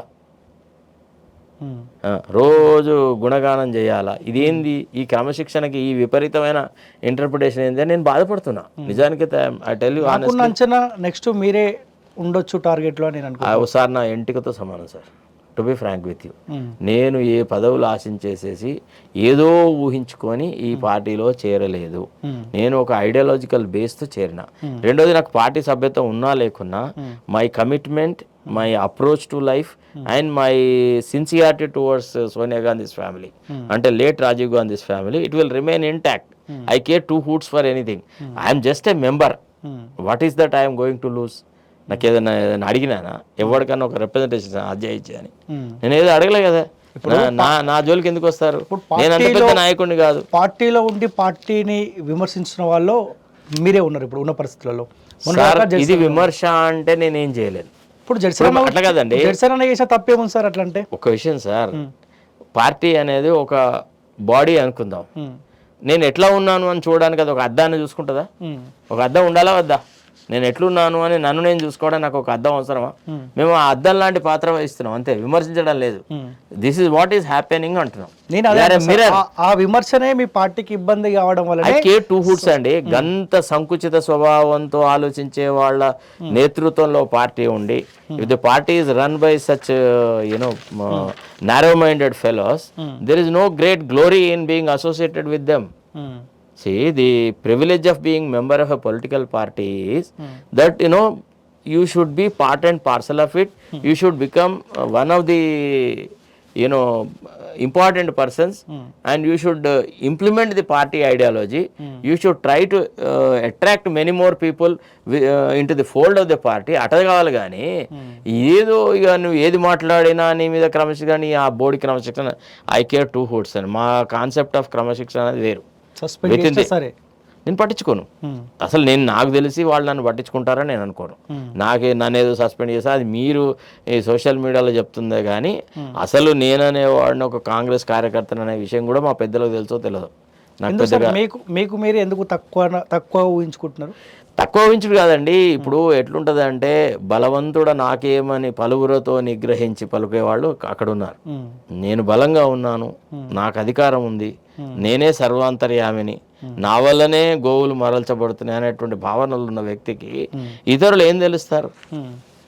కలిసిరా సార్ 120 రోజులు దాటింది ముఖ్యమంత్రి ఒకే ఒక్కసారి కలిసినాను. జియోఎంఎస్ నెంబర్ 46 వాళ్ళ విషయంలో ఆ విషయం చెప్పడానికని వెళ్ళినాను. మా ఎమ్మెల్యే గారు అవకాశం కల్పించినారు, నేను పోయినాను. రేవంత్ రెడ్డి గారిని కలిసి వాళ్ళ విషయంలో కూడా కొంత మానవతా దృక్పథంతో చేయండి సార్. గ్రామీణ ప్రాంతాలకు చెందిన వాళ్ళు మెరిటోరియస్ క్యాండిడేట్లు, వాళ్ళకి అన్యాయం జరిగింది, ఇది తప్పు. ఇది అసలు యాక్చువల్లీ ఒక CD1 CD2 అనే బేసిస్ మీద మెరిట్ కన్సిడర్ చేసినా కానీ కొంత న్యాయం జరుగుతుంది. అసలు ఆ పేద ప్రజల మీద ఎందుకు మనం ఇట్లా ఉండాలి? వాళ్ళు బీఆర్ఎస్ వాళ్ళు చేసినారంటే అర్థం ఉంది, అది దొరల ప్రభుత్వం, వాళ్ళకి బీద బలహీన వర్గాల వాళ్ళ పట్ల అంత సానుభూతి లేదు. మనం ప్రజల ప్రభుత్వం కదా మనది, కాబట్టి మీరు కొద్దిగా పెద్ద మనసుతో చూడండి అన్న. సావధానంగానే విన్నాడు అంటే, ఇన్ ది సెన్స్ నాకు ఒక ఇంప్రెషన్ ఏమనిపించింది అంటే, సరే సావధానంగా విన్నాడు కాబట్టి తదుపరి చర్యలు తీసుకుంటాడు అనే నమ్మకం నాకు ఉండింది. కానీ నేను కలిసి వచ్చిన తర్వాత 2 రోజుల తర్వాత జరిగినటువంటి ఇన్సిడెంట్స్ కానీ, ఆ తర్వాత జరిగినటువంటి మీటింగులలో ఎవరో కొంతమందిని పిలుచుకోవడము, అసలు కనీసం మరి ఇంత కష్టపడి తన దగ్గరికి వచ్చి మరి వీళ్ళ సమస్య గురించి తన ఆవేదన వ్యక్తం చేశాడు. ఈ మనిషిని కూడా ఇందుకు సంబంధించిన చర్చల్లో భాగస్వామ్యం ఇవ్వాలా, ఇతనితో కూడా మాట్లాడాలా అని నన్ను ఇన్వాల్వ్ చేస్తుంటే నేను మళ్ళీ ఒక్కసారి వాళ్ళకి జరుగుతున్న అన్యాయం గురించి మాట్లాడేది. కానీ ఆ చర్చల నుంచి కావాలని ఒక ప్రత్యేకమైన పద్ధతిలో నన్ను దూరం పెట్టారు. నన్ను అసలు నాకు ఏ ఇన్ఫర్మేషన్ లేదు. నిజానికైతే నిన్ను పిలుస్తున్నారు అని చెప్పి మా విద్యార్థులు చాలా మంది చెప్పినారు. ఏమని సార్ మిమ్మల్ని పిలుస్తున్నారట, మేము బల్మూరు వెంకట్తో మాట్లాడినాము, యు ఆర్ బీయింగ్ ఇన్వాల్వ్డ్, మీరు రావాలి సార్, మీరు అన్ని ఎక్స్ప్లెయిన్ చేయాలా అని అంటే నేను మెంటల్గా ప్రిపేర్ అయినా. ఒకట if at all called I will express my view as to how the issue can be resolved అని. But unfortunately there was no such involvement. So దాన్ని బట్టి ఇక నాకు అనిపించింది అంటే ఇదంతా అరణ్య రోదనం. సార్ మీరు ఇచ్చిన హామీ సార్, వాళ్ళు వాస్తవం చెప్పాలంటే కాంగ్రెస్ పార్టీ కార్యకర్తలాగా ప్రతి గడపకి వెళ్ళి మీ పార్టీకి ఓటేయమని చెప్పారు. కాంగ్రెస్ పార్టీ అధికారులకు వస్తే జియో 46ని రద్దు చేస్తారంట. నేను ఒక్కనే చెప్పినాను సార్, శ్రీధర్ బాబు గారు చెప్పినారు, మల్లుబెట్టి విక్రమార్క గారు చెప్పినారు, కోమటిరెడ్డి వెంకటరెడ్డి గారు చెప్పినారు, అందరూ చెప్పినారు. జియోఎంఎస్ నెంబర్ 46 వల్ల గ్రామీణ ప్రాంతాలకు అన్యాయం జరుగుతుంది ఎంతో మంది చెప్పినారు కాంగ్రెస్ లో ఉన్న పెద్దలు. వాళ్ళ మాట కట్టుబడి లేకుంటే నేనేవ్వండి సార్ ఒక కార్యకర్తను. అందుకోసం నా నిబద్ధత చూపెట్టడానికి నయా పైసా లేకుండా వాళ్ళ తరఫున కేసు ఫైట్ చేస్తున్నా. You ask any of them whether they paid any naya paisa to me to fight their case. రోజు కొట్లాడుతున్నాను. సరే ఈ రోజు కూడా ఆ కేసులు వచ్చినాయి. వస్తే అడ్వకేట్ జనరల్ కోర్టుకు రాడు సార్. ఇది చాలా దారుణమైన విషయం. ఇప్పటికి దాదాపు ఒక 10 సార్లు వాయిదా పడ్డది. ఆయన ఎప్పుడు బిజీనే ఉంటున్నాడు అనేటువంటి ఒక మాట వస్తుంది. తర్వాత రెండోది ఏంటంటే కంట్లో వేలు గుచ్చినట్టుగా నువ్వు సమస్య సాల్వ్ చేయకుంటే మానే, కానీ బాధపడుతున్న వ్యక్తి మీద ఇంకా ఒక చెంపదెబ్బ కొట్టినట్టుగా ఎవరి వల్లనైతే ఈ సమస్య సృష్టించబడిందో వాళ్ళనే కొనసాగించి వాళ్ళకి ఇంకా ఎక్కువ జీతభత్యాలు ఇచ్చి వాళ్ళ ద్వారా నువ్వు వీళ్ళ కేసుని నిర్వీర్యం చేస్తున్నావు అని అంటే ఈ ప్రభుత్వం పట్ల ఏ రకమైన భావన కలిగి ఉండాలి సార్? ఎందుకు ఆ పిల్లల పట్ల ఎందుకు ఈ ద్వేష భావన? చెప్పండి ఒక మాట. ఎందుకు రాడు? ఎందుకు advocate general why would not come to the court? Why he will not argue? Even today the case was there and senior advocate Vidyasagar garu అడిగినారు, సార్ ఇది కొద్దిగా మీరు డిలే అవ్వడం వల్ల చాలా వాళ్ళు ప్రెషర్ పెడుతున్నారు మా మీద అన్నారు. నేను ఆయనతో చెప్పినాను, సార్ ఆ పిల్లలు ఫ్రస్ట్రేషన్కి గురవుతున్నారు, వాళ్ళ జీవితాల్లో ఒక అన్సర్టైనిటీ ఉంది, ఒక అనిశ్చిత పరిస్థితి ఉంది. అటు ఇటు తేల్చండి, మీరు కోర్టు పరంగా ఒక నిర్ణయం చేయండి, మా వాళ్ళకి అర్హత ఉందని చెప్పండి, లేదని చెప్పండి, ఒక తీర్పు ఇస్తే వాళ్ళు అదే వాళ్ళ ఫేట్ అనుకుంటారు. దట్స్ హౌ దే సెటిల్ అని నేను అన్నాను. అన్నప్పుడు ఆయన అన్నాడు, what am I to do when there is no advocate general, nobody is assisting from the government, nobody is appearing in this court అన్నాడు. చాలా బాధ అనిపించింది. కేసు అంతా అయిపోయినాక ఏదో పెద్ద శ్రద్ధగా ఉన్నట్టు ఆ స్టాండింగ్ కౌన్సిల్ కింది కురుకురుకు వచ్చేసి ఏం జరిగింది అని కనుక్కుంటాడు కేసు గురించి. అంటే ఇంత నిర్లక్ష్యపు ధోరణిలో ఉన్న వ్యక్తులను అట్టనే కొనసాగించడం ఎందుకు నా ప్రశ్న. ఇప్పుడు కొత్త ప్రభుత్వం ఏర్పడిన తర్వాత లా ఆఫీసర్ల పాత వ్యవస్థనంతా తీసిపారేసినప్పుడు ఒక ప్రాతిపదిక ఏర్పరిచినాడు. ఏమని? గత బీఆర్ఎస్ ప్రభుత్వంలో 9 ఏళ్ళు 10 ఏళ్ళు 7 ఏళ్ళు పనిచేసిన వాళ్ళకి మళ్ళీ అవకాశం ఇవ్వద్దు, అంత పెద్ద మెరిటోరియస్ క్యాండిడేట్స్ ఎవరు లేడు, వాళ్ళు వాళ్ళ బంధువులకు వాళ్ళ కులపోళ్ళకి ఇచ్చుకున్నారు కదా అనేటువంటి ఒక ప్రాతిపదిక పెట్టేసేసి ఎవరికి ఇవ్వలేదు. ఒక్క ఈయన విషయంలో మాత్రమే ఆ రూల్ను మినహాయించినారు. ఎందుకు చెప్పండి ఒక మాట. రాష్ట్రంలో ఇంకే ఆఫీసర్లు లేరా? ఆయనని ఆ శ్రీనివాసరావుని ఎందుకు కొనసాగించాలి? ఆ రామారావుని ఎందుకు స్టాండింగ్ కౌన్సిల్గా చేయాలి? ఆ దొరలకే ఎందుకు పట్టం కట్టాలి? ఇది ఎందుకు ముఖ్యమంత్రి ఆలోచించాడు? అరే ఏం జరిగింది? ఇది ఎందుకు దీని మీద ఇంత విమర్శ వస్తుంది? ఈ విద్యార్థులకు ఎందుకు అన్యాయం జరుగుతుంది? నాకు వాళ్ళతో శత్రువులు కాదు, నేను వాళ్ళకి అన్యాయం చేయాలని నేను అనుకోవట్లేదు. No, this we will resolve it like this అని ఆయనను ఒక సలహా ఇవ్వాలా? లేకపోతే ప్రభుత్వ ఇప్పుడు కోర్టులో జడ్జి గారు అన్నారు, ఏమండి మీరు further classification is not correct, CD1 CD2 అని చేసిన తర్వాత మీరు ఇంకా ఫర్దర్ చేయడానికి వీళ్ళు అది ఎట్లా చేస్తారు అన్నాడు. అంటే రిక్రూట్మెంట్ బోర్డు వాళ్ళు వేసిన కౌంటర్లో ఏం చెప్పినారు, గ్రామీణ ప్రాంతాల్లోంచి వచ్చిన వాళ్ళకి ఎక్కువ అవకాశాలు కల్పించే ఉద్దేశంలో ఈ GOMS నెంబర్ 46 తెచ్చినా అని అన్నారు. బట్ రిజల్ట్స్ డిక్లేర్ చేసినాక highly meritorious candidates from rural areas are not getting selection, whereas semi literates in the urban fellows, semi knowledge fellows urban ఏరియాస్లో ఉన్న వాళ్ళకి వచ్చింది. దీంట్లో 70% మంది ఆంధ్ర నుంచి తెలంగాణకు షిఫ్ట్ అయిన వాళ్ళు అంత వలసవాదులకు వచ్చింది. అది బాధాకరమైన విషయం. మన తెలంగాణ యువకులనేమో బొందబెట్టి ఆంధ్ర నుంచి వలస వచ్చిన వాళ్ళకేమో అవకాశాలు కల్పించి ఇట్లా ఎంతకాలం పరిపాలన సాగుతుంది? ఈ అసంతృప్తి ఎక్కడికి దారితీస్తుంది? వాళ్ళు ప్రతిసారి మీకు నమ్మరు సార్, కేసు ఉంది అని నాకు డైలీ కాల్ చేస్తుంటారు సార్, మాకు చావు తప్పించి ఇంకొక ఆప్షన్ లేదన్నా, అదే కదా ప్రాబ్లము. మొన్న లాస్ట్ టైం వాళ్ళు వచ్చినప్పుడు అందులో ఒక అడుగు నేను కిరోసిన్ కూడా తెచ్చుకున్నా సార్, పోసుకొని చచ్చిపోతా అని అంటే, అరే చంపి పారేస్తారా నీ అమ్మ, ఇంకోసారి ఆ మాట మాట్లాడకు, నువ్వు బుద్ధి ఉందా నీకు, బతికుంటే బలసాకం తినొచ్చు, చచ్చిపోయినోడు పిరికోడరా, ఆత్మహత్య చేసుకుంటే మీ అమ్మ నాన్న ఎంత బాధపడుతుంది అనేది నాకంటే ఎక్కువ ఎవరికి తెలుసురా అన్న అని అట్లాంటి మాటలు మాట్లాడితే నీ కేసు ఫైల్ చేసి చెత్తబుట్లో దాఖలు చేస్తాను, ఇంకోసారి కోర్టు కూడా రానని బెదిరించిన. నేను అనేది ఏంటంటే ఒక్కడి ప్రాణం సరిపోదా సార్, ఒక్కడు ఎవడన్నా ఆత్మస్థైర్యం కోల్పోయి ఆత్మహత్య చేసుకుంటే అది ఎంత అపప్రతిష్టకు దారిస్తుంది చెప్పండి. ఒక్క శ్రీకాంతాచారితో ఉద్యమం ఎంత ఉవ్వెత్తు వచ్చింది సార్, ఆలోచించండి ఒకసారి మీరు. ఒక్క శ్రీకాంతాచారి మొదలెట్టినటువంటి నానుడి అది తెలంగాణ ఉద్యమంలో ఒక పట్టుదలలాగా వచ్చేసింది. ఎంతో మంది కార్యకర్తలు ఇట్లా బలిష్టంగా ప్రతి వాడు ఒక సైనికుడై తెలంగాణ కోసం కొట్లాడినాడు, వాడు ఒక మార్గదర్శకం చూపెట్టినాడు. సపోజ్ ఈ పోరాళ్ళల్లో ఎవడన్నా అట్లాంటి పని చేస్తే మనం ఎట్లా దాన్ని చేయగలం? మరి పోనీ ఆ తల్లిదండ్రుల యొక్క ఆర్తిని మనం ఎట్లా ఓదార్చగలం చెప్పండి. సార్ ఇంకొక అంశం కూడా, ఉద్యమకారులకు పెద్దపీట అన్న అంశాన్ని కూడా మీరు చెప్పారు. 250 గజాలు ఉద్యమకారులకు ఇస్తాను చెప్పారు. మీ ఉద్దేశంలో అసలు ఉద్యమకారులు అంటే ఎవరు? అంటే తెలంగాణ రాష్ట్రం కోసం కొట్లాడిన ఉద్యమకారులకా, లేకపోతే కల్వకుట్ల కుటుంబ పాలన విముక్తి కోసం కొట్లాడిన ఉద్యమకారులకా, ఎవరికి ఇస్తా అని చెప్పారు ఇంతకు మీరు? ఒకటి సార్, కల్వకుట్ల కుటుంబానికి వ్యతిరేకంగా కొట్లాడిన వాళ్ళు కూడా తెలంగాణ ఉద్యమంలో పార్టిసిపేట్ అయిన వాళ్ళే. అవును. ఎందుకు అంటే నిజమైన ఉద్యమకారులు ఎవ్వరు కూడా కల్వకుంట్ల పరిపాలనతో సంతృప్తి చెందలేదు. వాళ్ళు వేరు వీళ్ళు వేరు అని వాళ్ళని విభజించాల్సిన అవసరం లేదు. ఇందులో కల్వకుట్ల కుటుంబానికి వ్యతిరేకంగా కొట్లాడిన వాళ్ళు ఆ ఉద్యమకారులోంచి వచ్చిన మేలైన ఉద్యమకారులు. వాళ్ళు సహించలేకపోయినారు, వాళ్ళు భరించలేకపోయినారు. అరే మేము కొట్లాడింది గిందుకోసమా, తెలంగాణ ఉద్యమం నిర్మించింది గిందుకోసమా, తెలంగాణ రాష్ట్రం ఏర్పరచుకుంది గిందుకోసమా, ఒక్క కుటుంబానికే ఇంత మేలు జరుగుతుందా అని కొట్లాడిన వాళ్ళు. కాబట్టి వాళ్ళు వీళ్ళు అనే భేదం ఉండద్దు. అంటే రెండు కళ్ళు సార్, వాళ్ళైనా వీళ్ళైనా. సో అట్లాంటి ఉద్యమకారులను కాపాడుకోవాల్సిన బాధ్యత ప్రభుత్వానికి ఉంటుంది.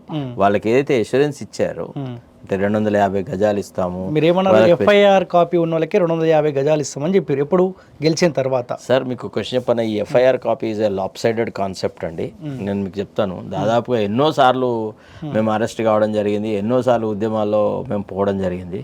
ప్రతిసారి మేము రాంగ్ నేమ్ ఇచ్చేసి బయటకు వచ్చినాం సార్.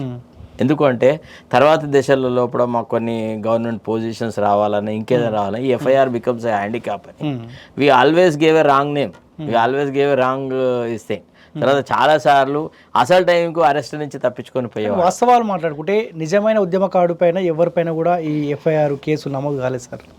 చాలా తక్కువ మంది, చాలా అంటే బక్రే వాళ్ళ మీద ఇది విన్నరా, నిజంగా కొట్లాడిన వాళ్ళు అయింది, కాలేదని కాదు, ఎక్కువ వరకు అంటే భవిష్యత్తులో ఉపయోగపడుతుందేమో ఈ ఎఫ్ఐఆర్ అనేటువంటి ఆలోచనలతో వచ్చిన అవకాశవాదులకి అయింది, కొంతమంది ఆ సందర్భాన్ని తప్పించుకోలేకపోయిన వాళ్ళకైంది. కానీ బట్ అదే ప్రాతిపదిక మాత్రం కారాదు. That is not. ఎంతమందిని గుర్తించారు సార్ ఉద్యమకారులను ఇప్పటి వరకు? ఎంతమంది? ప్రభుత్వం చెప్పాల్సిన మాట నన్ను అడుగుతావేందాను, మరి పూర్తిగా నన్ను రికార్డాల్లో పెడుతున్నావు. ప్రభుత్వంలో మీరు కూడా భాగస్వాములు అయినారు. ఎవడన్నాడు? ఏం భాగస్వామి, నాకేం బాధ్యత ఉంది? కాంగ్రెస్ పార్టీ కండువా కప్పుకున్నారు సార్ మీరు. అది వేరు, పార్టీ పరంగా ఆలోచించినప్పుడు మాత్రము ఉద్యమకారుల విషయంలో ఈవెన్ ఒక ఆంగ్స్ట్రం కూడా కదలేదు. ఈ ప్రభుత్వం ఏ రకమైనటువంటి చర్య ఉద్యమకారుల సంరక్షణకు కానీ ఉద్యమకారుల సంక్షేమం కానీ ఏ చర్య తీసుకోలేదు. అంతవరకు 100% చెప్పగలను. 5 ఏళ్ల కాలంలో పోనీ ఏ ఒక్క ఉద్యమకారులను గుర్తించే అవకాశం ఉంటుంది సార్ మీ పార్టీలో? సార్ ఒకటి, ఈ పార్లమెంట్ ఎన్నికల తర్వాత ఈ ఎన్నికల ప్రణాళిక సరైన విధానంలో అమలు జరగకపోతే ఖచ్చితంగా పార్టీ కార్యకర్తల ఒక పక్షం వహించేసి అవసరమైతే మీలాంటి సోషల్ మీడియా గ్రూప్స్ని ఏకత్రం చేసేసి ప్రభుత్వం మీద కొట్లాడుతుంది సార్. ఈ ప్రణాళికను అమలు పరచడంలో ఏమాత్రం అలసత్వం జరిగినా కానీ, ఇంకో విషయం చెప్తున్నా, I am not like all others.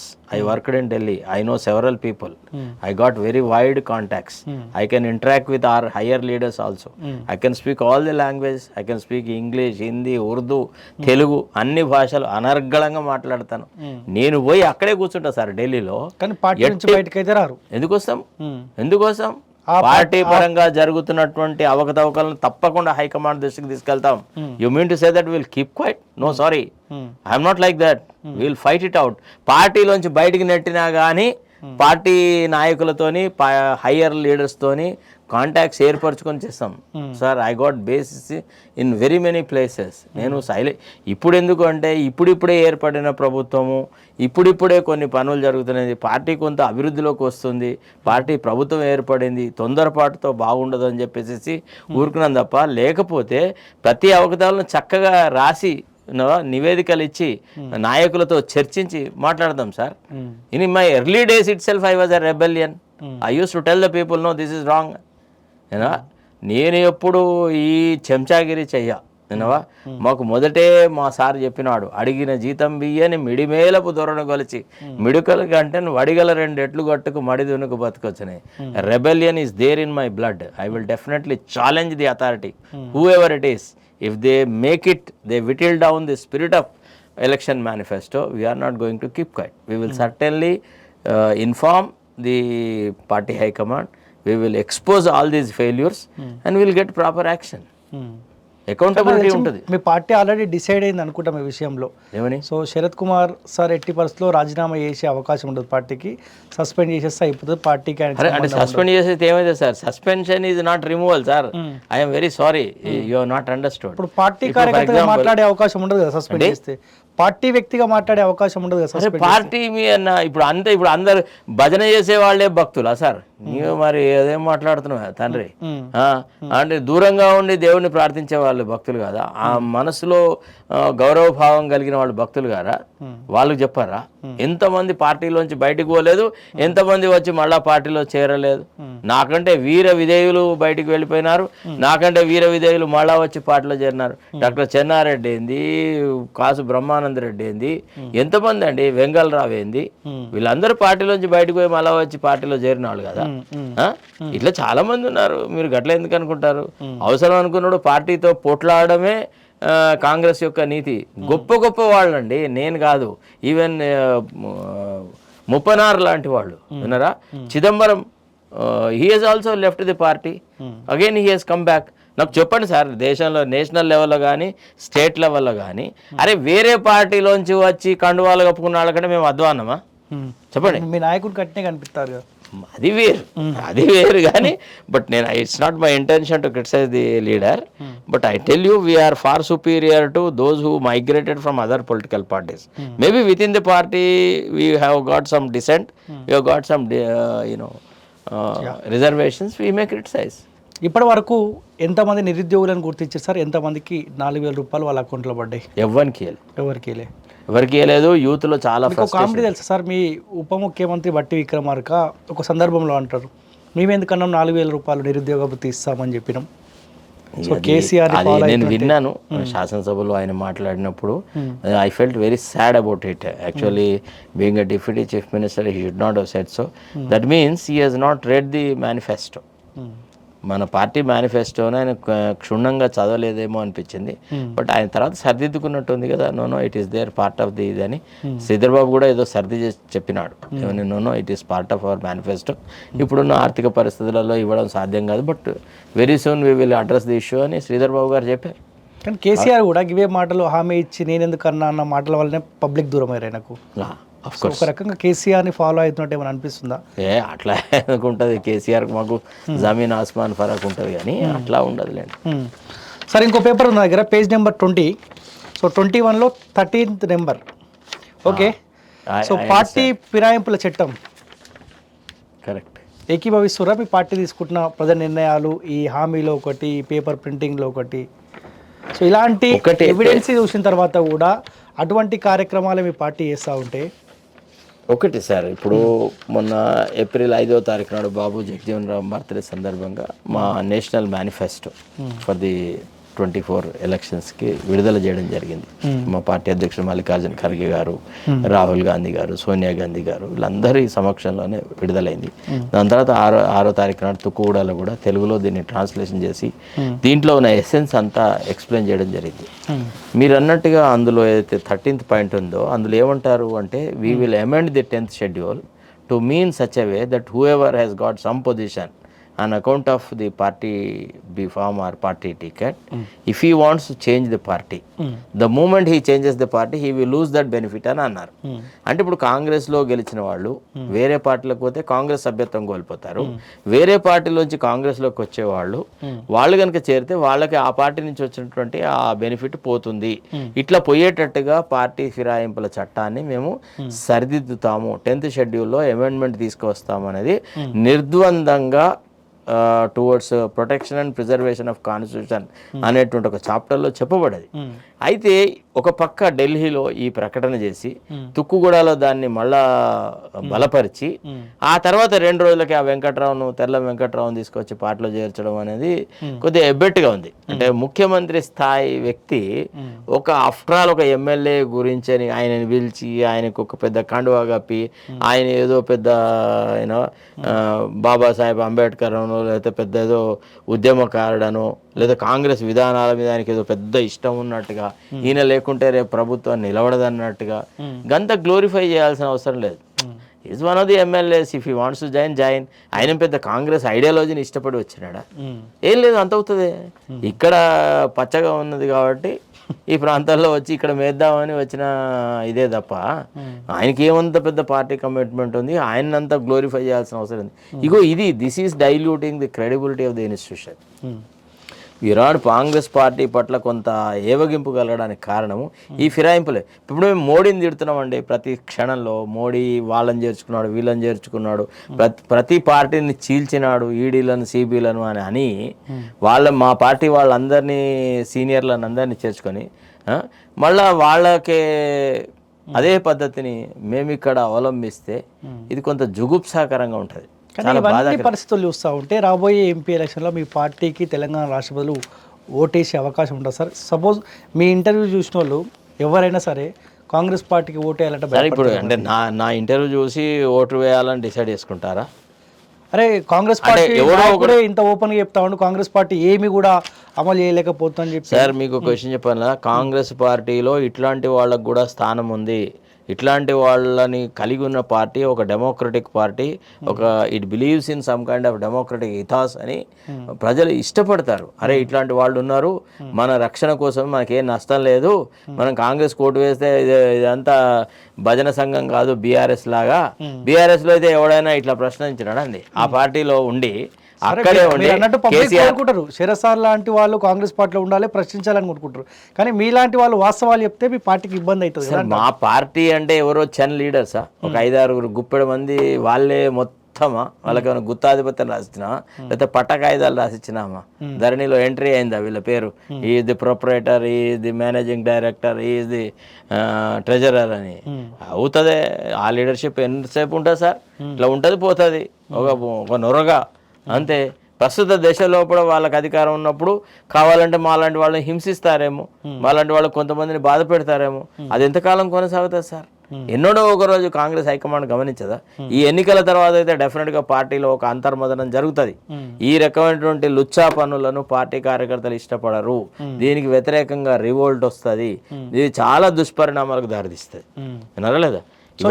ఎలక్షన్ల తర్వాత అయినా సరే ఇంకా నమ్మకంతో మీ పార్టీ అభ్యర్థిని గెలిపించిన తర్వాత కూడా మీ పార్టీ తీసుకునే నిర్ణయాల్లో మార్పులు రాకపోతే శరత్ సార్ అట్లనే ఉంటారా? ఉండా, దాంట్లో డౌటే లేదు. I will join among the people who fight for justice, who fight for their rights. It is no great qualification to be member of a gang which does not believe in its own electoral manifesto, which has no faith in their own promises. ఇప్పుడు వాగ్దానం చేసి వాగ్దాన భంగం చేసిన వాడు చాలా హీనాతిహీనమైన మనిషి sir. వాగ్దానం చెయ్యనే వద్దు, నేను అడగలే, నువ్వే చెప్పినావు, ఎనలేని ప్రేమ నటించినావు, ఆదర్శంగా ఉంటామని చెప్పినావు, అంతా నమ్మించి నువ్వు ఆషాఢభూతిలాగా ప్రవర్తిస్తే ఎవడిష్టపడతాడు? ఎవరు ఇష్టపడరు సార్. చివరిగా క్లోజ్ చేద్దాం. కొద్దిసేపటి క్రితమే మీ ముఖ్యమంత్రి కోమటిరెడ్డి రాజగోపాల్ రెడ్డి ఇంటికి వేయండు. బక్కా జడ్సన్ గారు చేసే పోరాటాన్ని ఏనాడు కూడా ఆయన స్వాగతించలేదు. సస్పెండ్ చేయకముందు ఆయన ఇంటికి పోలేదు.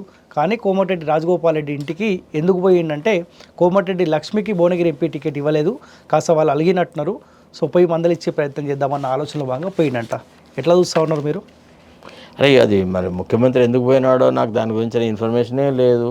Maybe is trying to pass pacify them.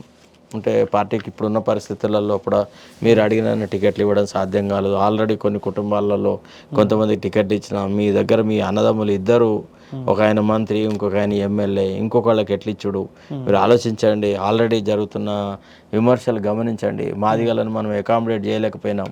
So Madiga జాతి కూడా ఇవాళ మన పార్టీకి ఎదురు తిరుగుతుంది.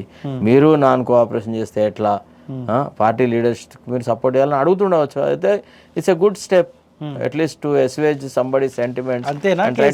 కేసీఆర్ వెలమ రాజ్యం వెలమ పాలన కొనసాగింది, మనం కూడా రెడ్డి పాలన చేసుకుందాం, రెడ్డి రాజ్యం చేసుకుందాం. అది పొరపాటు సార్. కాంగ్రెస్లో అదంతా జరగదు. జరిగితే కార్యకర్తలు ఊరుకోరు. మీకు విషయం తెలుసో తెలియదో, కాంగ్రెస్లో కూడా బీసీలు దళితులు చాలా పవర్ఫుల్గా ఉంటారు. విన్నారా? ఇంతమంది రెడ్లు ఉండగా, ఇంతమంది ఉండగా దామోదరం సంజీవయ్య మా ఎస్సీ చీఫ్ మినిస్టర్. విన్నారా? మా దగ్గర ఎస్సీస్ ఎన్నో ఇంపార్టెంట్ పొజిషన్స్ పొందినారు. Meira Kumar was the speaker of the Lok Sabha. మా పార్టీలో గీయంతనాడు సార్. ప్రతి కార్యకర్త ఒక సోల్జరే, గల్లా పెట్టి అడుగుతారు. ఇది Congress party culture. So Sharath sir Congress పార్టీలో ఉండి కాంగ్రెస్ పార్టీని ప్రశ్నించొద్దు అంటే ఏదైనా కార్పొరేషన్ చైర్మన్ పదవి ఇస్తే సైలెంట్గా ఉంటారు. స్టాంప్ కదా రాసిస్తాను, నేను ఏ పోస్ట్ అడగాలి. ఒకవేళ పదవి ఇస్తాం సైలెంట్గా ఉండు అంటే అట్లా అయితే ఉండదు. ఆ కండిషన్స్తో అయితే ఇచ్చే పదవులు అవసరం లేదు. Sorry, I will never accept. అది కాకుండా ప్రభుత్వంలో భాగస్వామి అయ్యి ప్రజలకు సేవ చేయడానికి we want to use your services అంటే okay, we may accept, we may not accept. That hour has not come. It is only a hypothetical question. But still if I don't answer, people may misinterpret it. ఏమని, that he has got some nascent desire, he is not ready to express it, is a timid fellow అంటారు. కాబట్టి ఆ పిరికితనం అనేది నా ఆలోచన సరళిలో ఇమడదు. కాబట్టి I declare that if an offer comes to serve the government in any capacity, that should be only towards subserving the interests of the people. It is not a glorification of my personality as an individual. That is not the motto at any point of time in my life. I have never ever tried. Even when I was decorated, when I was adorned by the BRS government, they did it without my asking. I did not go to them. నేను ఎవరికో representative పట్టుకుపోయి అరే నాకు ఈ post ఇవ్వండి రా, అది ఇదే నేను బతిలాడే సందర్భం లేదు. నన్ను పిలిచి ఇచ్చిన, అట్లా అయితేనే యాక్సెప్ట్ చేశా. అట్లయితే మొన్న కూడా నేను ఏదన్నా కావాలని అడిగితే పోయి ప్రాధాయపడితే వచ్చునేమో, అదో ఇదో రాదా. ఇప్పుడు ఎట్లుందంటే సార్, గంజుల అన్నం ఉన్నప్పుడు పిరికెడు అన్నం కాకి వేయలేమండి, వేయగలమా లేదా? ఇది అంతే. అట్లా ఆ ప్రాధాయపడడం, ఆ రాజీపోవడం చెయ్య. You can trust. Through you, I give an assurance to all Congress party workers. I will be their mouthpiece till my end. నేను ఎప్పుడు నిజమైన కాంగ్రెస్ కార్యకర్తలకి మౌత్ పీస్ లాగే ఉండి వాళ్ళకి జరుగుతున్న అన్యాయం పట్ల తప్పకుండా ప్రశ్నిస్తా, కొట్లాడతా. Okay, anyway thank you so much sir. Right sir, right.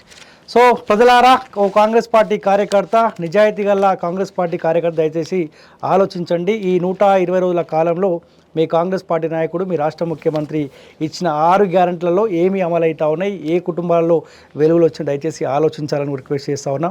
So దానికి తోడు ఏ అధికార హోదాలో ఉన్న మంత్రులు కావచ్చు, ఎమ్మెల్యేలు కావచ్చు, సో రాష్ట్ర ముఖ్యమంత్రి కావచ్చు, దయచేసి ఒక్కసారి పడుకునే ముందు మీ 6 గ్యారెంటీల మేనిఫెస్టో ఒకసారి చదివి కాస్త పడుకో అని కూడా మేము రిక్వెస్ట్ చేస్తూ ఉన్నాం. సో ఖచ్చితంగా ప్రజల తరపున ఎవరైతే శరత్ సార్ లాంటి వాళ్ళు ప్రశ్నించే గొంతుకలు ప్రజల పక్షాన మాట్లాడతారో, సో ఖచ్చితంగా మరో పోరాటం ప్రశ్నించే గొంతులతో కలిపి ఖచ్చితంగా కాలేజీ కూడా మరో పోరాటం చేస్తారు. చూసుకోండి college TV. Thank you so much.